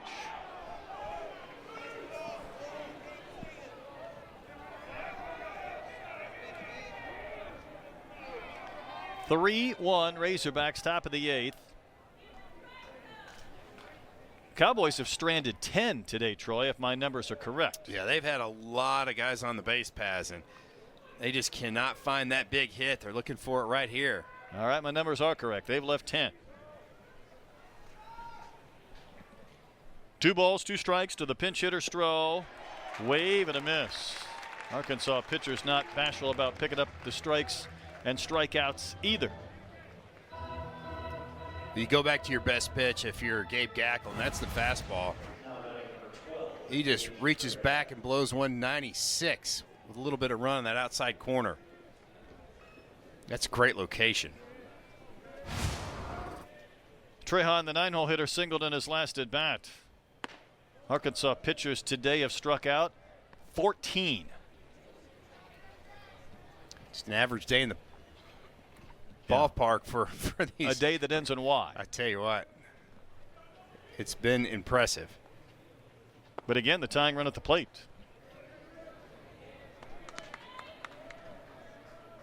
Yeah, Trayon had a really nice swing in his last at-bat. Ripped a single to right field. We got a Gabe against a Gage here in the 8th inning. Mile high pop-up. Peyton Holt starts drifting. Diggs is really deep, so someone's got to catch it, and it's only Holt, and then Diggs caught Holt. Inning ends. Error does not cost the Hawks. They take one here just for a little bit of insurance. Well, that's right. And what's really a head-scratcher is they've had those leadoff batters on base, and they just have not been able to capitalize very well at all. Last inning, the first time they didn't have their leadoff runner on all game. Here's Sprague Lott. Tell you who's been tough is Mulder on the mound as he's followed up Lejeune. Both of these pitchers have given the Hawks fits, so it's easy to say, well, 3 runs, 9 hits. They faced good pitching today. They have, and I think there's several hits that really weren't scorched. There's some gifts out there. Good point. Of those 9 hits. When's the last time you've seen a game with the wind blowing out where there hasn't been not only a home run, really nothing close to a home run? Yeah, it's been a while. I don't know if there's even anything that's probably within 30 feet of at least the track.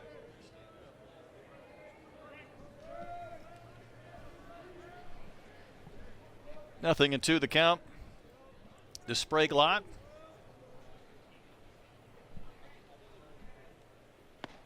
And that one's on the corner for strike 3. Moeller keeps right on painting. Oh, what a great pitch by Moeller. It was a changeup, and he has been able to just dot that outside corner when he wants to at that straight change. See it right here. This is just perfect pitch. Like you talked about it, Brett. Your comment was you couldn't walk up and just place it in the catcher's mitt any better than that. I don't think so. Stovall's 1 for 3 with an infield single on his ledger. First game back. And that one floats a little bit outside to Stovall.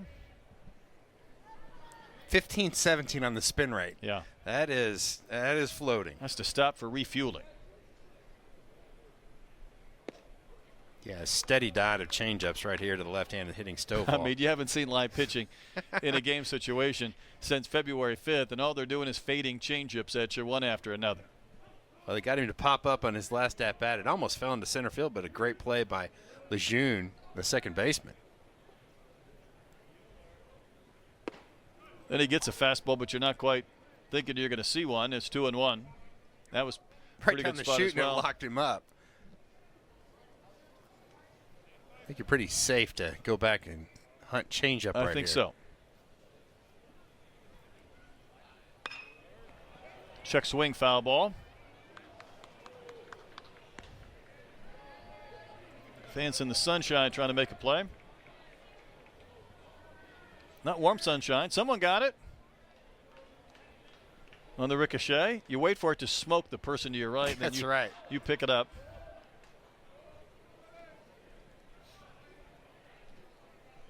All Moeller has done is cause fits. And he's continuing to do the same thing. He has struck out now 4 of the last 5 hitters he's faced. Yeah, he is just living on that changeup, and he's got just enough on that fastball to really lock you up. But it's just such fluid motion out of that hand, and I tell you, as a pitcher, I think it's almost probably more satisfying to punch somebody out on a changeup than it would be a fastball, because it's just such a finesse pitch. Well, it's the reactions you get from a hitter. You frustrate them so much. Hudson White with a soft little pop-up. You could catch this one with your bare hands. Lejeune will use the glove. That's not fun. Hogs go quietly in the 8th. We go to the 9th. You need something, a logo of a company in Lake Charles. This is Westenberg. He tried to hold back but could not for strike 1 to begin the 9th inning.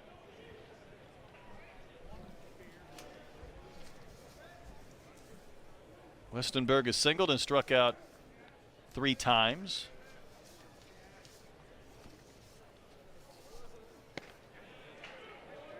From Porter High School in the Houston area, set the senior and the high school record for stolen bases in a season with 45, and he broke the record set by a son of one of my friends. Had hoped that that record might last for a while, and it did not. That's a lot of stolen bases. A lot of time on base.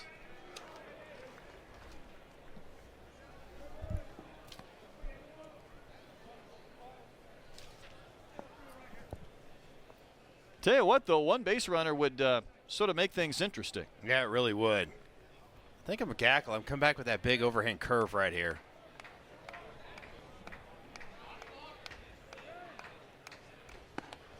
We just gas. How about some heat? Gackle's not as animated as Brady Tygart was when he was closing his freshman year. But Brady was certainly just really effective, kind of took to that role. I think Gackle is trying to find a similar rhythm, and then he does give up the base hit to Westenberg. So here come the Cowboys. They'll bring the tying run to the plate in the 9th inning. Threw that breaking ball. It was just a great job by Westenberg. And boy, this one almost got a piece of Gackle. That was a bullet right back through the box, and he was just trying to get out of the way. No, 102 exit velocity. I do not blame him. Arkansas is going to play behind the runner at first. Is a little unusual, but they do have a left-handed batter in Hext at the plate. They're going to let this runner take second base. And Hext has been on base 3 times today, so a couple of walks and a single. I take this base if I'm Westenberg. You know he's got great speed. They're going to give it to you. Stay out of that double play. Why wouldn't you take this base right here, Brett? Well, unless you want to keep McLaughlin a little bit closer to that line at first than you would if he was at second. A little more of a hole maybe. Could be. Leave that runner in front of him. Strike called.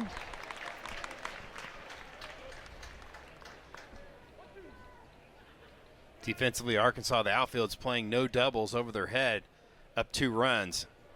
So several steps back. Yeah, you really don't want Hex to get to second base if you can help. And several change-ups in this at-bat to Hext.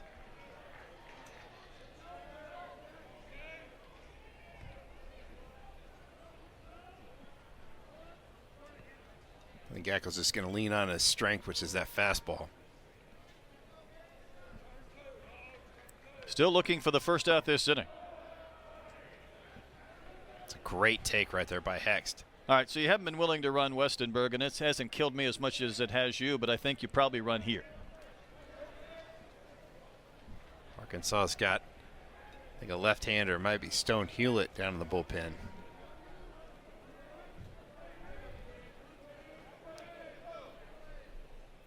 There goes the runner, and there's your ground ball. Holt will make the play, throw out Hex. That's the first out of the inning.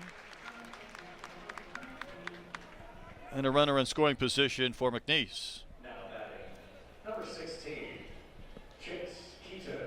Yeah, I think even where that ball was hit and Holt had to go to his left. They're not going to get that lead runner with Westenberg and his speed. So even if he wasn't stealing on that pitch, he was still going to get to second base.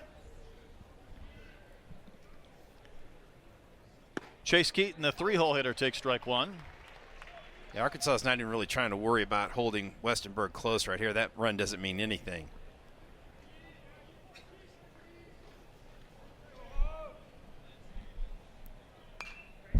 And Gackle ahead in the count, 0-2. The cleanup hitter Lejeune is on deck.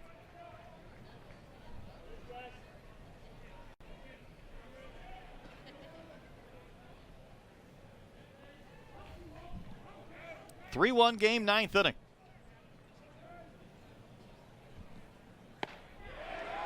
It's off the corner. Not a bad 2-strike pitch, but not really one you're going to get the call on, despite the protests of the fans here below. It's about 3 baseballs off the plate, so have to get off the back of home plate umpire Ronnie T. Let him be. 1-2 from Gackle. And that one's not close either.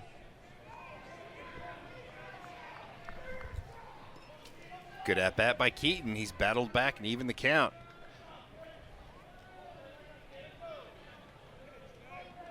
Two balls, 2 strikes to Chase Keaton. Gackle's pitch. He gets the wave and a miss. Another strikeout by the Cowboys. And that brings the total up to, adding 4, 6, 15. That's just a great pitch. Outside corner. It's a strike, but that is so tough to lay off of. Arkansas and DVH are going to stick with the freshman Gackle. Lejeune singled in the 6th inning and has scored the lone Cowboy run. He had 2 homers in their midweek game and knocked in 7. Base hit makes it a 1-run contest. Edmondson in center couldn't be much deeper, nor could Diggs in right, but a long ball would tie things up. At the top of the zone for a called strike. Yeah, changeup. Edmondson's about 10 feet from the track. He's about 390 out there in center field. He can have conversations with the folks in the hog pen without turning around. And this might cost him here because that's shallow and he has to come racing in, but he'll get there and make the catch. And the game is over. The Razorbacks win it 3-1. The Cowboys leave 12 men on base and strike out 15 times, and the Hogs outlast